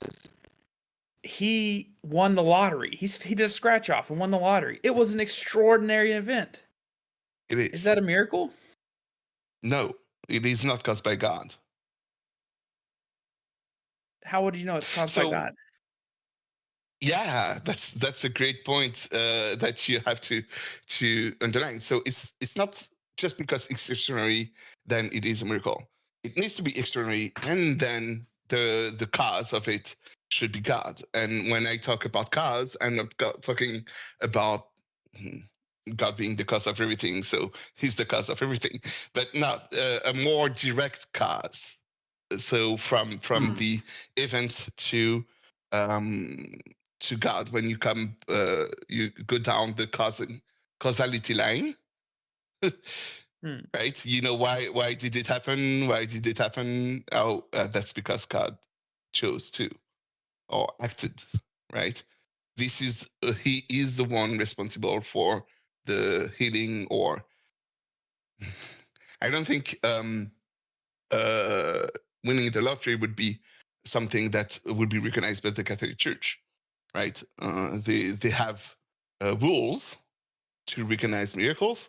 They need to follow those rules. One of those rules is that science cannot explain why this event happened, and winning the lottery can be explained by science. So, yeah, not a miracle. Yeah. 200 years ago, 1,000 years ago, there was hundreds and thousands of things that we couldn't explain by science that we now Correct. seem to have scientific explanations for. Mhm. Is something just not knowing the answer to? Do we just automatically attest that to God, or how do we No. know that we just don't know the next step? So the science explanation step is one for trimming out the weeds. The Catholic Church has many claims of miracle that they received. Right, they received many people saying, "Okay, please recognize this extraordinary event as a miracle," and it is really important for us, for you to recognize it. And then they say, "Okay, let's trim out because we don't have infinite human power." Let's say, okay, if there is a scientific explanation, we wouldn't go the next step, which is recognizing who is the one responsible. Is it God or the devil or another God, if possible? Mm. So there are those 2 or 3 steps. Hey, Luke, Yes. if we could go back to the example regarding cancer. So Yeah. I think what you said was if someone was spontaneously cured of cancer, I assume that this, if they were cured by cancer by some sort of medical procedure, that wouldn't necessarily be a miracle, correct? Correct. It would be classified. It wouldn't be recognized by the Catholic Church. It could still be a miracle, but it wouldn't be recognized by the Catholic Church because they don't have enough time. Don't have enough How do time. they recognize a miracle? What steps and methods do they use to verify? Can we pick a So, miracle and to- maybe and focus on it? Yeah. Let's say case. So we have a case that is presented to the Vatican, which is the Catholic Church central place, the hub for the Catholic Church, and there is one of those which is transubstantiation. No, so Eucharistic miracle, which is transmutation, not transubstantiation, but transmutation. It is the bread that changed into flesh. All right. It is an event where there was bread in the hand of the priest and it turned into flesh. You understand what I mean? Yeah. Somebody The who is wafer. not Do you know familiar. what the wafer is? Let's pretend that Yeah. we know nothing about it, and let's explain it from the very get go here. Explain it to Today Okay. over there. Yeah, Yeah. Today, So he's learning. it's a piece of bread that is round like this, Mm-hmm. and looks like this. More likely spherical. Yeah, there is my coffee cup. Coffee. and Grounded for it's reality. bread without I don't know how what's the word in English for that. I'm French, by the way, for those who don't know me. So sometimes I'm missing some words. So Right. and that bread turned into flesh, like human flesh. We could find which part of the body it was from and this kind of thing. So this kind of miracles happen more than once. There is about 100 cases of them throughout history. But we can pick one of those as an example of a miracle recognized by the Catholic Church. Do we So have they said these flesh wafers sitting somewhere?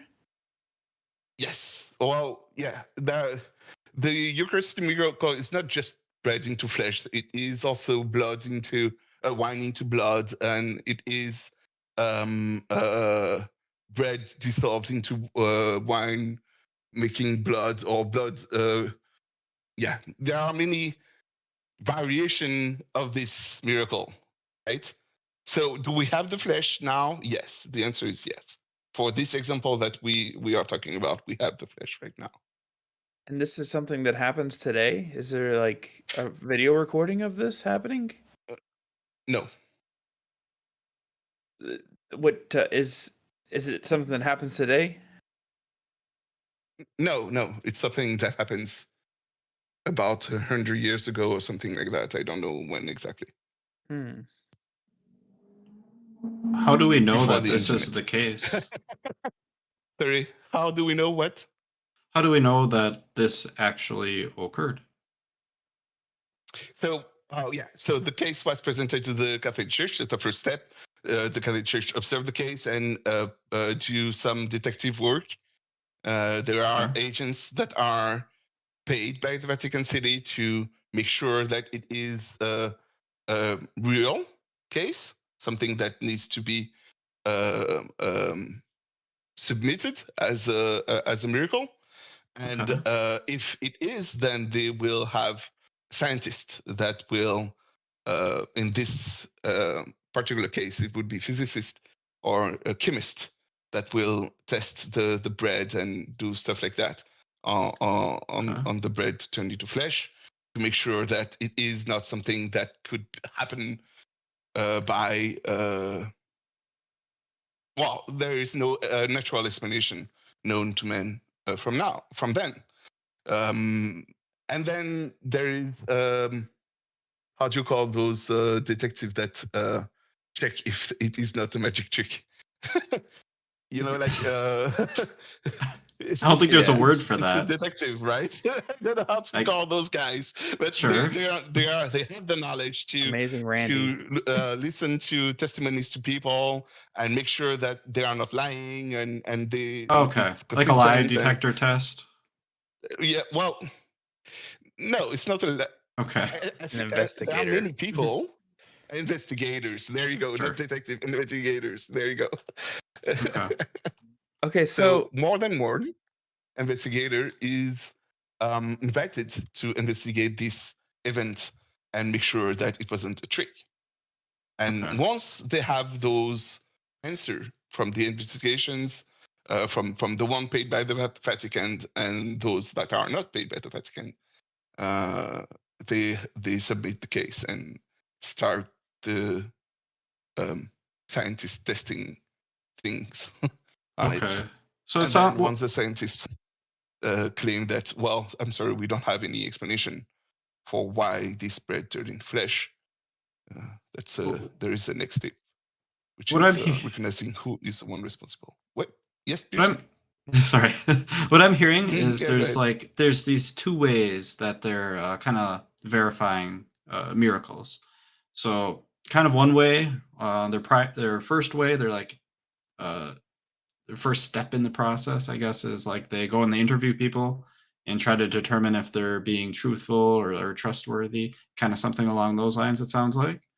And then Yep. their second step is to do some sort of scientific test, it sounds like. Is that what I'm hearing? Yep. Correct. Okay. in the example of this this bread and the flesh, I'm not sure I completely followed you on that. But so first, it sounds like they'd go to the people, see if they sound like they're lying or if they're telling the truth. In that first step, how convinced are they? Are they just trying to get to the next step and figure out if it's a waste of time, or is that an important, crucial part in knowing if the miracle is actually true? So it's really important because the first step is, yes, there is someone who is paid by the church to do the thing, but there are people that are not paid by the church who do not want the events to be recognized. That has to produce the proof of this is not a miracle. They are lying, or this never happened, or it did not happen the way they say it did.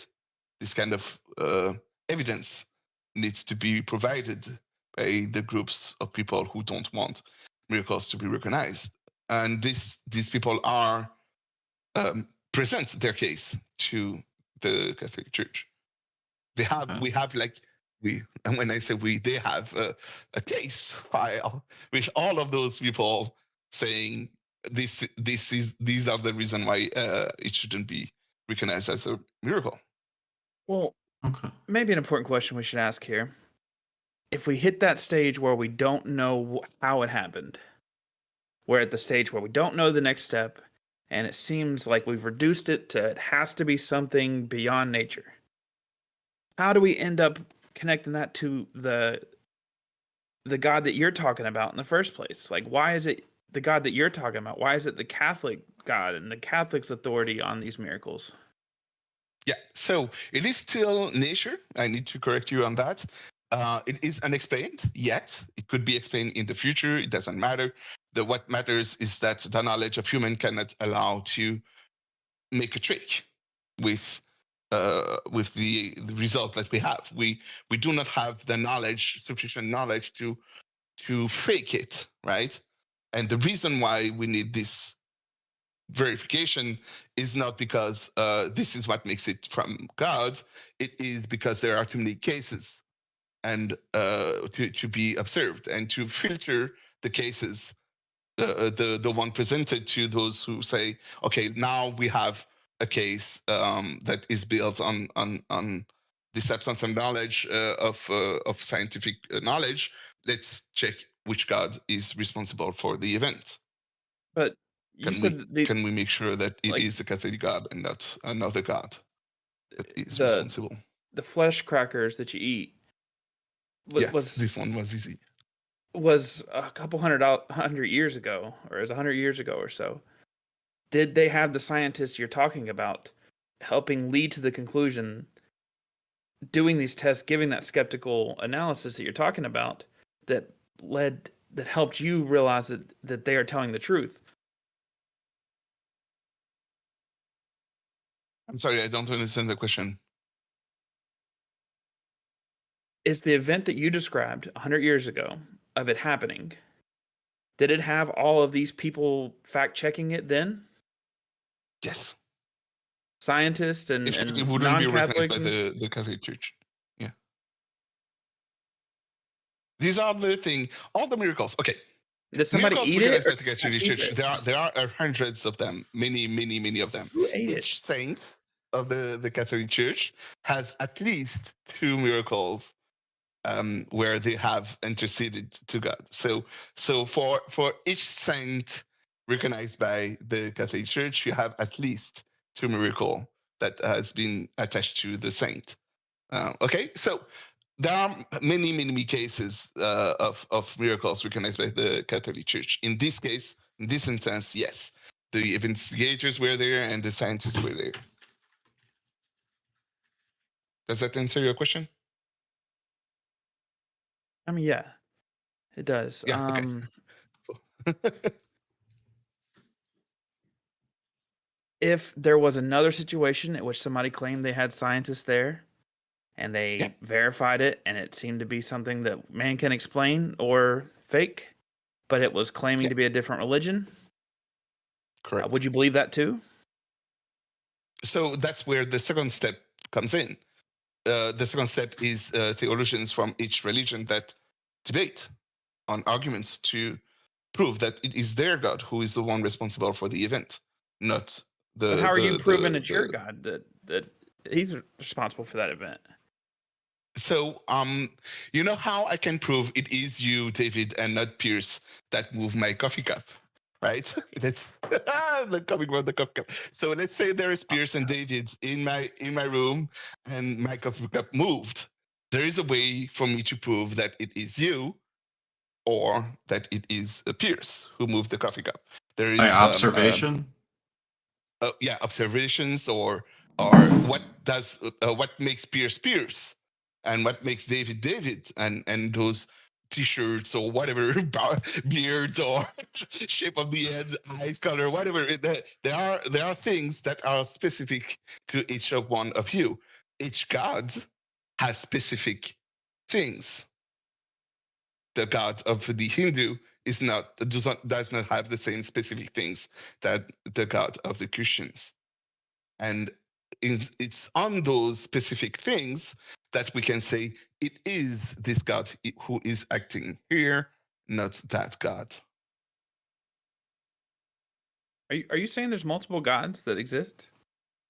No, I'm saying that if there is a claim about somebody else than the real one to move it, there should be things that differentiate this real one to the one that we claim it is, right? If I say there is Steve who moved my coffee cup, I need to prove that Steve, not David, not Pierce, Steve was there and was able to move the coffee cup, right? So if I have a claim of another God who is responsible for the cracker changing into flesh, I need to be able to bring evidence of his presence or capacity to change things, matter, to modify the real world. I'm gonna try to repeat back what I think I'm hearing. I'm trying to understand as charitably as I can. Yeah. I think what you're saying is like these. There's these different descriptions of a god, and only one of them is correct. And of all these descriptions, the Catholic God fits the bill the best for for what happened with the cracker or the bread or whatever word we're using. Okay. Mhm. And Yeah. if there was a description that maybe was equally as valid, convincing, would you kind of be like, well, it's probably between these two then? I'm not saying there is a description like that. It wouldn't be recognized by the Catholic Church in that case. So it wouldn't be part of this group of miracles recognized by the Catholic Church that are proof of God. What They about would for say, you? okay, we are not sure enough of who the one responsible for the event is. It might be this other God, which is considered as a devil by the Catholic Church, or God himself, but we don't have enough evidence to claim that it is God that is the one responsible for the event. So let's What not about for Luke? situate. Sorry, what? What about for you? What would you think? What about what? Yeah, if there was these two descriptions that you thought were kind of equally valid, both of them made sense. I need to hear, because the different gods have differences, and I don't know what would someone with the cracker one, which is it's very, very specific to the Christian God, right? And very, very specific to the Catholic one, not the Protestants one. Don't have this kind of power. He wouldn't want the bread to turn into flesh. Like, it's not something that he would will into the word. The Protestant wouldn't like if God turned the bread into flesh because of their belief about what the bread is. They don't believe in transubstantiation. So they believe it's just a representation of God, not really God that is there. So so I don't know what would be the evidence bring to me by this other religion that you think of. So when you ask me what would I think if those two events were similar, I guess I would think that this other religion is the Catholic Church also, right? What's the difference with this other religion than the Catholic Church? That's where the difference will lie. And are they? Well, yeah, it would. I would start there. I would listen to the difference between those two. I don't have the knowledge of the Catholic Church. I might say, okay, whatever, go ahead, do your stuff. I don't care. It's not really that important to me because I did experience God myself. Because I had the chance to touch the coffee cup. There is no need for someone else to explain to me what a coffee cup is. I have experienced it myself. So there is no need for me to choose between those two. But if someone didn't experience the coffee cup or experience God like I did, then it is a proof of God. The miracle that is recognized by the Catholic Church is a proof of God. Has the Catholic Church ever declared something? Can the Catholic Church declare something and it not be true? Yes, it happened in a specific case where the devil's advocate, which is the one who claimed that it is not God who is responsible for the event, he argued against God, right? He's argued for the devil against God. He lied in his report. He said he omitted some things, and because of those omission, we didn't from the information that he had, the Catholic Church recognized the miracle as a miracle, right? And then it came to light that he has hidden those facts, and then they had to say, okay, we made a mistake. It wasn't a miracle. It is possible. Does that answer your question, David?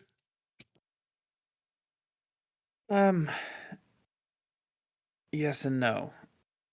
Oh, But my brain went let down me a rabbit hear. hole, and I'm trying to bring it back. I'm sorry. Pierce, say words. If Help me, I'm drowning. if the My Catholic rabbit hole. Yeah. if the Catholic Church doesn't declare something a miracle, can it still be a miracle? Yes, many Okay. miracles happen to me. Yeah, it is. Miracles are extraordinary events where God is the one responsible. I'm not sure that God is the one responsible, but it is still God who is the one responsible for this extraordinary event. Yeah, Wait. it could be. I'm trying to understand what you just said there. You said you're not sure it's God, but it is God. It could be. It could be. Yes. Or it is possible that God acts into this word without being verified by the Catholic Church, right? He does into my word, my Luke's word. He does thing for me. He does move coffee cup. Oh, he doesn't move coffee cups, but you know what I mean. The analogy. He does stuff for me that are not the case presented by the to the Vatican City. So it is technically a miracle, an extraordinary event or an event where God is the one responsible. But it's not extraordinary anymore, and therefore too hard to discern if it is God or you think if you humans or submitted it to liars the or Catholic whatnot. Church, they could verify it or not? No, they wouldn't be able. Well, those events won't be enough. They don't have time to investigate these events. Hypothetically, if they had time to investigate. Oh. Could they verify it for okay, you? let's. Mm-hmm. There is the possibility of science explaining what happened. So, are there events that science cannot explain? Yeah. Well, yeah. Yes, the answer is yes, David. Sorry, I just realized that yes, there are events that science couldn't explain, and therefore that happened to me, and therefore the Catholic Church, if they had time, could investigate or if they had a lot How of time. could they verify it? What would they Verify that do? it is God and not another God, or verify what?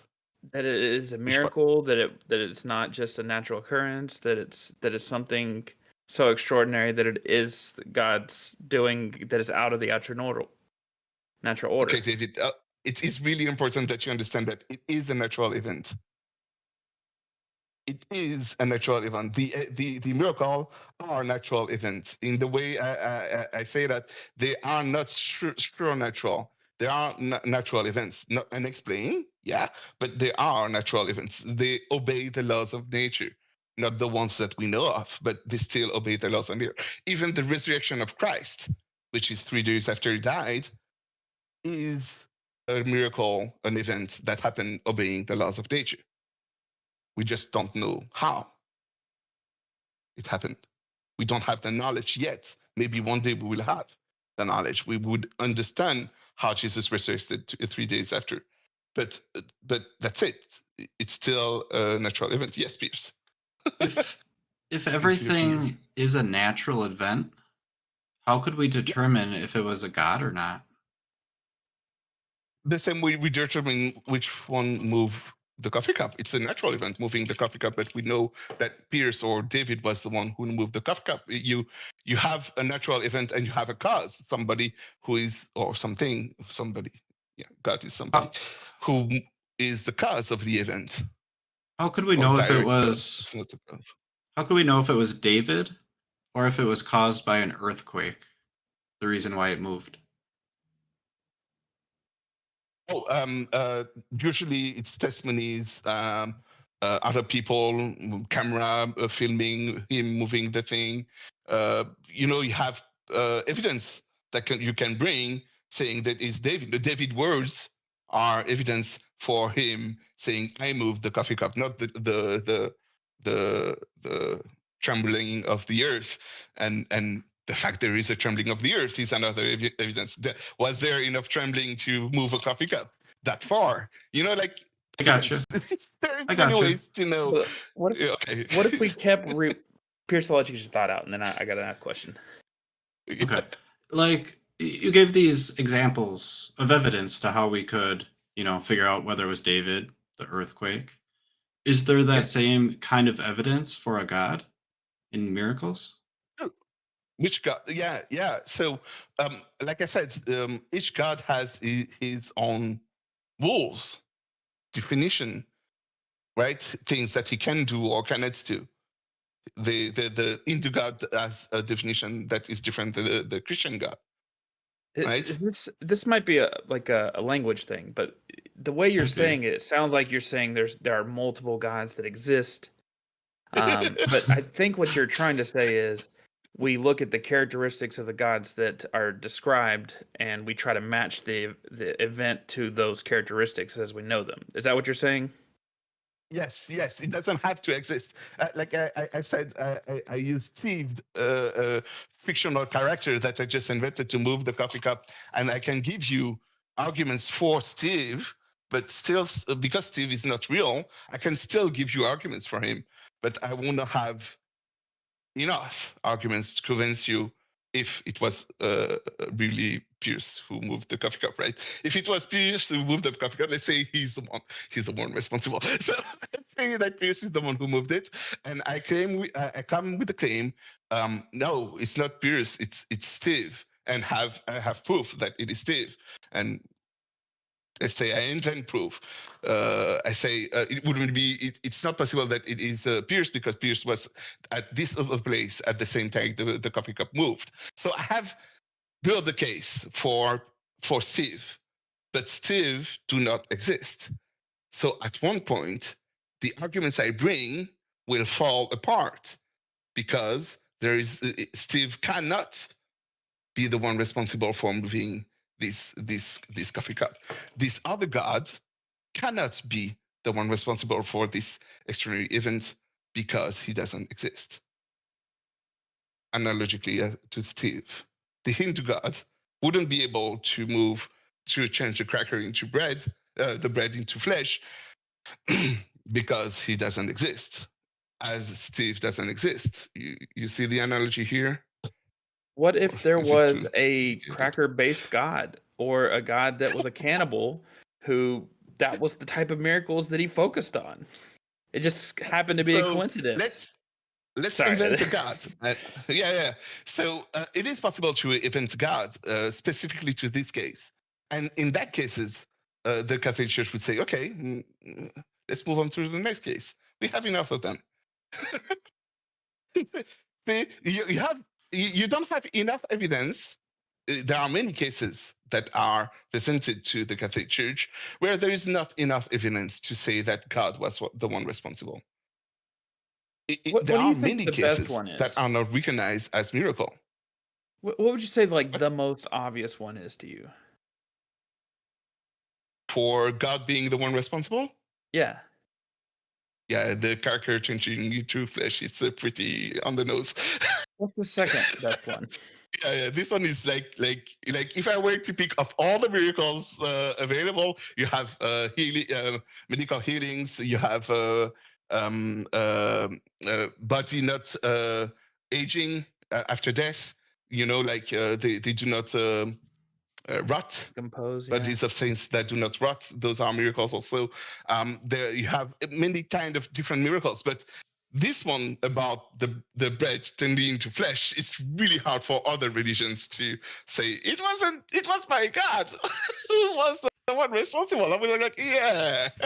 Why do you Well, think it you doesn't just happen invented a new today God. when we can't broadcast it to everyone at the same time? Like if we could live stream that happening with Yeah. with the verified people, with the scientists, with that, let's why it just seems like such a thing that's such hidden behind the veil of you have to believe these authorities to have any kind of proof. Like it's believe this he said about this person said that, but this person said that this person said this that they saw it and this person verified it. It's pretty hidden to me. It's hard to wrap my head around a lot. Yeah, so these things exist, not the cameraman, but books about miracles and how they are recognized and which are the cases that there has been people who were curious like you and say, why isn't there any more knowledge about this out there? Why do more people not aware of miracles recognized by the Catholic Church? So they did the work that allowed me to speak to you today. They wrote books and and tried to sell them, but nobody was willing to buy them. So that's it. People are not interested in miracles. That's why Maybe. they are not interested in those things, and that's the main reason why it's not out there more. You see more videos about girls dancing than miracles. There's one more video about miracles, which is today on SC. Yeah, today is the Out video. there. Do you have a cracker? It's a video. It's not a video Sorry. of a miracle, but about a miracle. Luke, I appreciate you chatting with us. Yeah. I'm sure we'll see you on the next one. I do enjoy talking to you. Hopefully we can chat more here soon. All right. Talk to you later. Bye. See you, Luke. See you guys. All right, we're bringing up Nick. I'm calling him Yeah. Nick. I don't know if he actually likes to be called Nicholas. Nick. Name. Nicholas. People keep on moving on my screen. Don't move, people. There he is. Hold on. I don't mind being called Nick. Oh, cool. I'm gonna keep calling you Nick then. Yeah. Hey Nick, thanks for your patience. Yeah, of course. Excited to have you up here. Yeah, I'm excited to be here. All right, what? Did you guys read the claim, or someone asked a question about it, or do you want me to like restate it? Yes, I let's did not- restate it for everybody listening. Okay. And you guys like feel free, like you guys could be direct. You guys could go hard. Don't hold back. With my claim was that what I want, like what I wish others believed more, would be that that the existence of slaughterhouses would be better off without slaughterhouses existing, and that it would benefit both humans and animals if they didn't exist, and that we should move away from it both societally and individually. from Okay. animal consumption. So that's my claim, and I'm guessing you guys mostly focus on religion in here, but I No. think you guys Well, focus on other maybe. issues But too, right? So like, Yeah, and it's other ever. issues come up. So like, I'm guessing this has come up at some points before. So it's not like the first time you guys have heard these like claims before. I mean, we talk to Chase pretty often, Yeah. so yeah, we love Chase. yeah, for sure. So have you always believed this? What convinced you? No, I haven't always believed it. The what convinced me? Let me think. Because I want to think about this specific claim in general, and then not necessarily. So I would say that the initial basis of this claim was when I was around 15, 16, and I learned about the trophic level effect. And Tell us about that. What's that? So the trophic level effect is each time you move up the quote unquote food chain, there's a significant energy loss. And due to the metabolism of the species and whatnot, and the energy that is lost through that. And when I learned about that, that's when I first became vegetarian. Um, my friend had told me to look into it. He was Sikh, and for religious reasons, he started following a vegetarian diet. And I asked him like, "Hey, what are you doing? Like, what's that? The reasons for that?" He's just like, "Look into it, bro." And when I looked into it, I thought, all right, the animals are being kind of like messed with, but I think I could justify it if humans benefit from it, that interaction.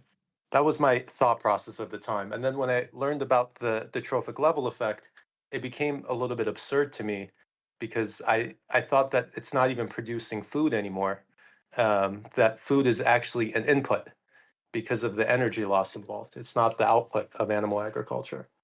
And I thought it was also like, it wasn't just like harming animals, people that weren't like well off, like even like poor people were being harmed, poor humans, as a result of that, because it was so that was what led me to become vegetarian at the time.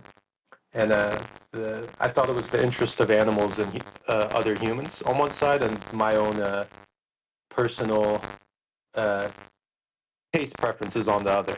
I don't know. I like Philly cheesesteaks or whatever at the time. That was like the I think when I was thinking it through, I was outside of like a Philly cheesesteak shop, for example, at the time, and I was like, all right, so these are the pros and cons here. So that's was my thought process. I think that was probably the initial stages of that, but I learned more about what happens in these industries and whatnot over the last couple of years since I've been vegan, and there's been more detail added to it.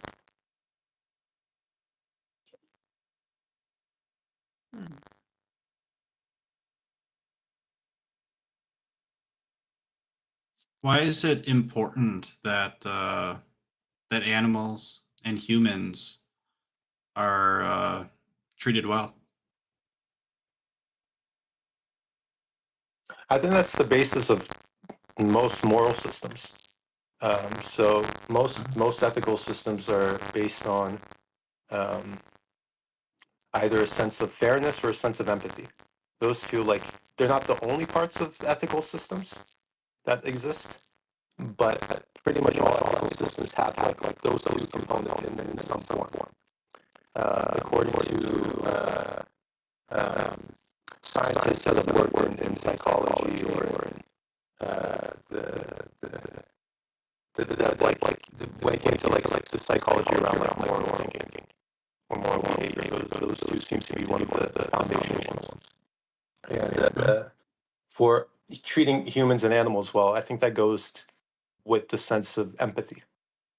I think that's one of the significant parts of it. I think what I'm hearing, Nick, is that being vegan and maybe being against these slaughterhouses is fulfilling a need that you have for animals and humans alike to be treated with fairness and you know ethically, not being treated poorly.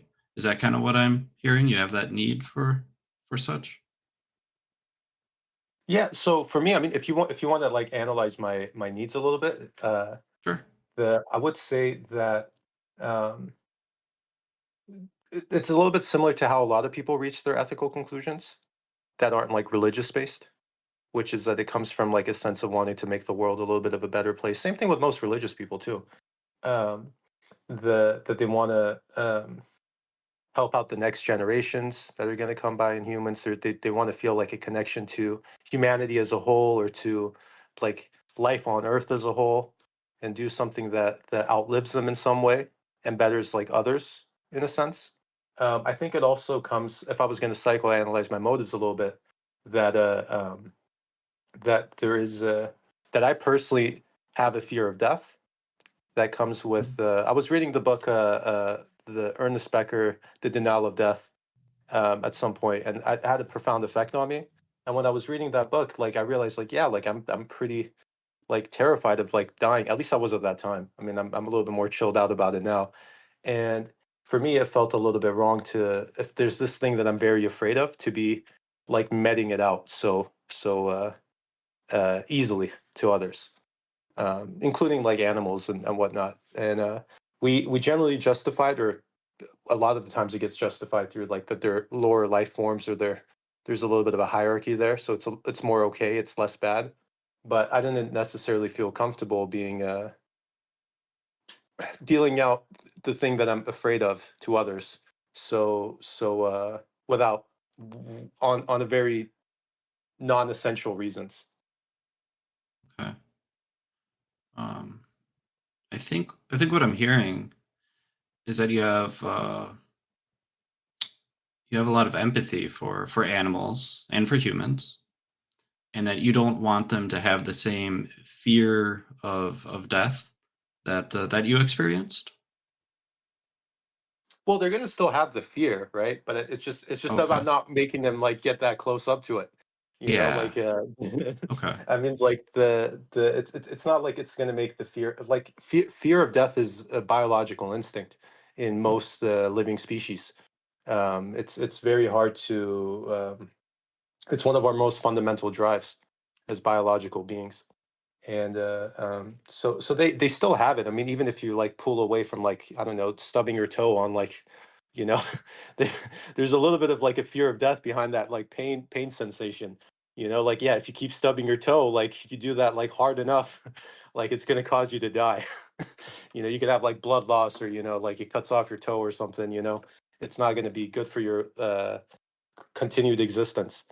And so I think like animals still have that. It's not like that disappears. It's just that the it's we aren't the ones that are like dishing it out. Like we aren't the ones Yeah. that are like in that role of playing the Grim Reaper for them. So is probably what I think I'm hearing is that we shouldn't be the cause or present them with this extra like in your face fear of death. Like, is that kind of what we shouldn't be the Yeah, ultimate cause of that? yeah, Okay. yeah. I Okay. think that's a good way of saying it. If When we don't have to. So I want to add, like, if it's like for if it's done for their well-being, that's a little bit of a different situation. So for example, like euthanasia of like pets that are like sick and terminally ill, I think that's a little bit of a different situation. Or if you see like, I don't know, like a that's like it's gonna die in the next hour, like you already know it, but it's gonna be really like a horrible hour that's about to come up. Like, yeah, like that makes sense. That could be like a mercy killing. So like excluding mercy killings, essentially. Like, gotcha. but yeah. If you didn't have this need to, um, I guess, preserve I'm having difficulty phrasing it. Maybe you can help me out.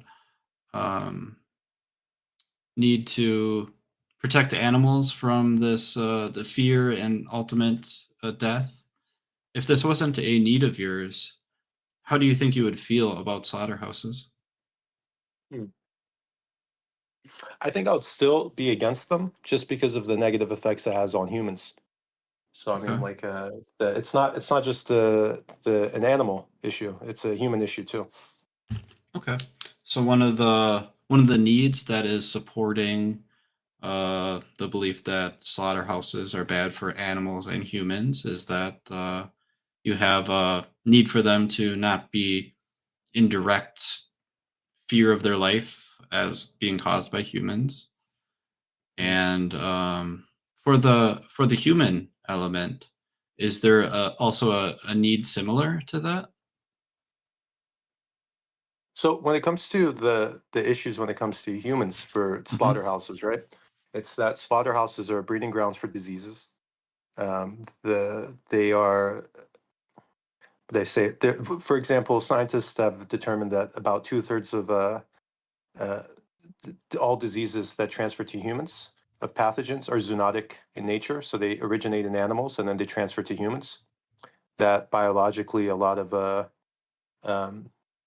for example, COVID-19, mad cow disease, uh, the the Spanish flu of 1919, which is like came from pigs. I mean, things like that. So these aren't like necessarily sanitary environments to begin with. That the biologically animals are closer to us. So if there's a pathogen that affects animals, it's more likely to spread to humans and cause illnesses to humans than it is from like diseases that affect plants. That's less likely to transfer over because the biology between humans and plants is more it's more different than the biology between animals and plants. So if there's a pathogen that affects, for example, the spleen of a pig, it's more likely to affect our own spleen versus like a pathogen that affects the leaves of a spinach plant. Gotcha. Yeah, and there's other issues too. I mean, that's a sanitary one. There's the issue of environmentalism with regards to like greenhouse gas emissions. It's problematic and it goes on. But those are some of them. There's antibiotic resistant bacteria. We use 80% of our bacteria, or 80% of our antibiotics on farm animals. So and that could produce superbugs in the future that are going to be resistant to antibiotics that we have, so it could potentially harm human health in the future. So there's a lot of other issues too. So it's not like the the part about nonviolence towards animals. I think that's a central part of veganism, and a central part in ending the existence of slaughterhouses. Let me But there's ask you a also other question. elements too. Like, picture like the best case scenario, somebody who was advocating for the values of a slaughterhouse. What do you think their reasonings are? Like, how do you think they came to that conclusion? So I think it usually has to do with tradition, Like a with social norms. regular, empathetic, reasonable Yeah. person. Yeah. Yeah, they're empathetic and they're reasonable. Like a lot of it has to do with tradition and social norms. It's been a part of traditions in pretty much almost all cultures in some way or another throughout history. Just like how you see like a lot of like religious views, that it's been like a tradition and it's been a part of human culture for a long time. There's it's hard to break away from social norms where there's peer pressure around it. It's hard to go against what your family's values are, what your society's values are. It could leave you to being like ostracized in your communities, especially if you're in like a rural town. You got like a couple thousand people to rely on, including your family. Otherwise, it can be hard to survive. Um, those ties become very important, and we become very dependent on them. I think that's a very important part, like behind why people end up believing what they do. I think another part is that for someone who'd be an advocate for it, I would imagine someone who's advocating for the best case scenario of it is that they're usually going to be someone who's profiting off of it in some way or another. I would imagine, but I don't know if that's what you're asking. If someone's like advocating in favor of it, or would you say like who would I think of like as someone who's like a non-vegan, but it's like the best case scenario of like a non-vegan person? Because that could be a little bit different. Because they don't have to like necessarily advocate for it, but they could understand the I don't know. Well, I mean, the claim was that Mm. they should be eliminated because they have a negative effect, and so Yeah. I imagine what I wanted to hear was what you thought maybe somebody would advocate for it to stay, Yeah. their value would be, and I'd be curious why those things are not convincing to you. Like what? Oh yeah. And So what I usually think about that is that like I mentioned, like social norms. I hear things like around religion a lot, that like the Bible says it's okay to be eating animals, so that's why it's okay. Or like in Islam it says that there's halal slaughter, and what you're going to tell me like my religion's false at the same time to telling me like to change my diet. There's some bit of like for slaughterhouses is people like the taste of it. Another reason that like someone who's reasonable would say is that there's I don't know, lab grown meat's about to come up, and we should wait for that to come up, and then we're gonna like switch over, our habits, and that's when we're gonna actually tackle this issue. Is like 10 years from now, like we shouldn't tackle it now. Um, some people want to like kind of like put it off a little bit. Another argument I kind of hear sometimes is that um, I honestly think a lot of the arguments aren't that good. Like if I thought they were good and I understood the arguments a little bit better, like I think I would be a little bit more understanding of it. I think that's one of the reasons I try to like focus in on this issue a little bit more, is because I think that the arguments clearly favor one side, but it's hard to go against our own preferences or situations where we think that our own like interests go against what the ethical issue is. For example, another situation like that is charity, where for someone who's like living in an affluent lifestyle, let's say they're making $1 million a year, like they're not going to personally benefit from like giving money to charity, but it's clearly the ethical thing to do. And it's hard for them to like kind of like get to that point that they'll be like, all right, maybe it makes sense for me to like donate like half of the money I'm making or more. Like that doesn't feel good as like saying like I got to go get a more like expensive sports car or something. So like the logic behind it could be, but the thing is that this issue kind of applies more broadly to more people. That one like applies a little bit more specifically to some people with disposable income.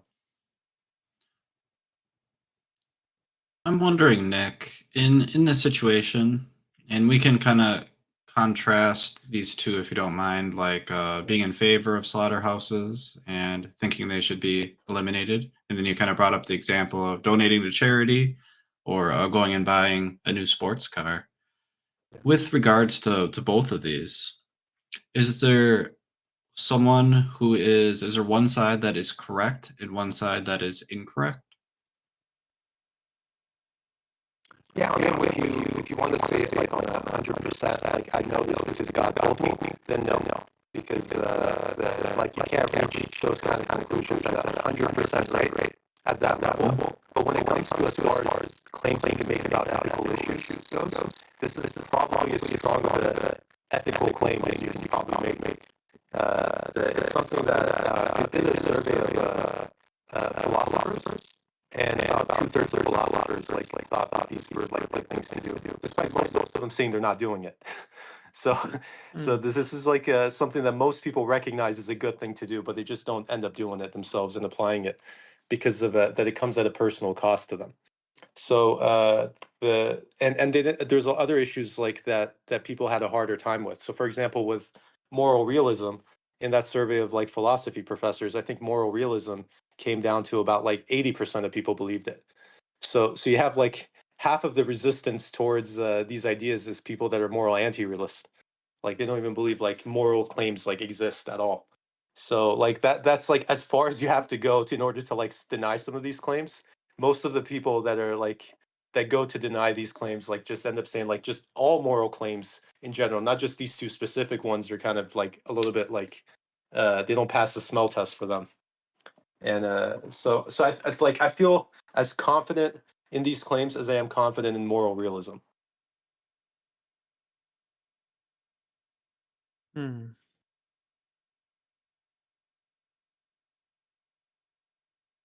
Man. How confident is that? What is your confidence level?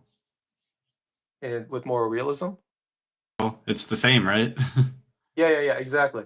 So I would say my confidence level is that so you have to have some sort of way of like making decisions, and because there's and a lot of the ways if you have choices, we gotta be able to have like a moral system of some kind. Like even choosing to like get out of bed involves some sort of like quote unquote moral system that it's like lets you believe that it's okay to like it's better for you to like live than like waste away, right? And so in terms of making those kind of decisions, I'm about as confident with it as I am about like pretty much any other decisions I'm making. So I would say uh, just for the sake of it, I'll say 90%. Okay. Just to leave some little bit of a scientific room for error in there, That's fair. you know, just to adjust it. What could you learn or discover that would reduce your confidence, let's say to 75%? So one thing I could learn would be that animals aren't sentient. For example, like I don't know, animals are more like iPhones. They're just like reacting to things and there's like no one in there. And that wouldn't just put it down to 75%. That would completely that would actually bring it down to like somewhere around 75% ish, because then there'll still be the other issues I was talking about with Right. regards to but some of the intensity would absolutely be reduced, Okay. because the act of violence that's involved would not be as serious How do we in that know? situation. How do we know if animals are sentient or not? So we know animals are sentient for the same reasons that we know humans are sentient, minus language.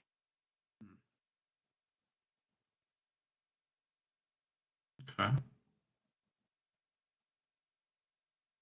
And obviously, it's a little bit of a spectrum for species of animals. So there'll be some species like bivalves that don't have a central nervous system. They don't have a brain. They have a their their biology's, especially their nervous system, is way different from, let's say, a human or a pig. There's definitely like a continuum along the Okay. A where gradient it's of at. Yeah, there's a gradient. sentientism. Exactly. Okay. Yeah. Got it. But for example, like with mammals, like it's not even like questionable at this point. Same with birds, and with fish, it's like it seems to be like leaning for most of them to be like, yeah, they're sentient. But the issue has to do with at least with vertebrates, animals that are vertebrates. It seems to be that, yeah, they're pretty much like all sentient. It's mostly like invertebrates that are like sometimes there's a little bit of questions around. Like how is it with regards to like insects, or how is it with regards to um, what do we think with regards to like an ant or like an earthworm or a bivalve? Like that's, I think, where like the science is at right now, where it's like, are they like sentient or not? Are they, you know, like those ones are tricky. Like I try to, you know, like avoid those conversations because I don't feel as confident in them, you know. But the other ones are, I think, a little. It's on more solid ground.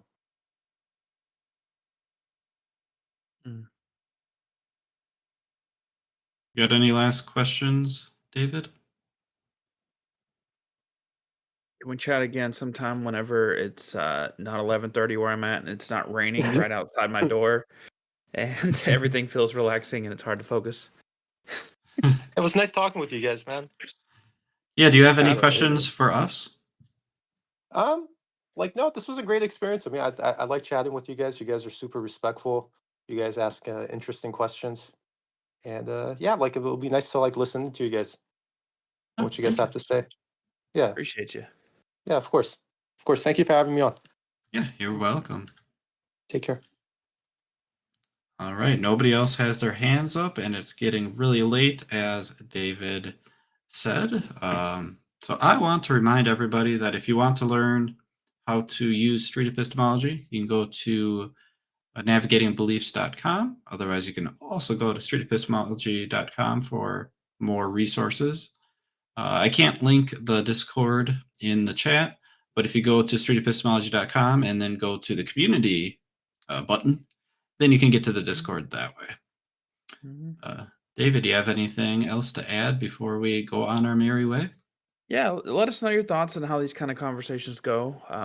What kind of strengths you find, what kind of weaknesses you find, and let us know if there's anything you'd like to talk about with this, either in a call-in show like this, or a planned sit down, or a planned internet. So I am tired, it turns out. So I appreciate everybody who stayed and watched, and everybody who participated. And thanks, Pierce, for you did a lot of the technical stuff here tonight, and I really appreciate it. Yep, it wasn't perfect. The YouTube stream was a little sketchy. I was rearranging stuff live on stream. But you know what? It's a learning curve. I've never used that software before, but it'll be better next time, I promise. All right, everybody. Everybody on YouTube, I'm going to roll the outro. And everybody on Discord, you won't be able to see it or hear it.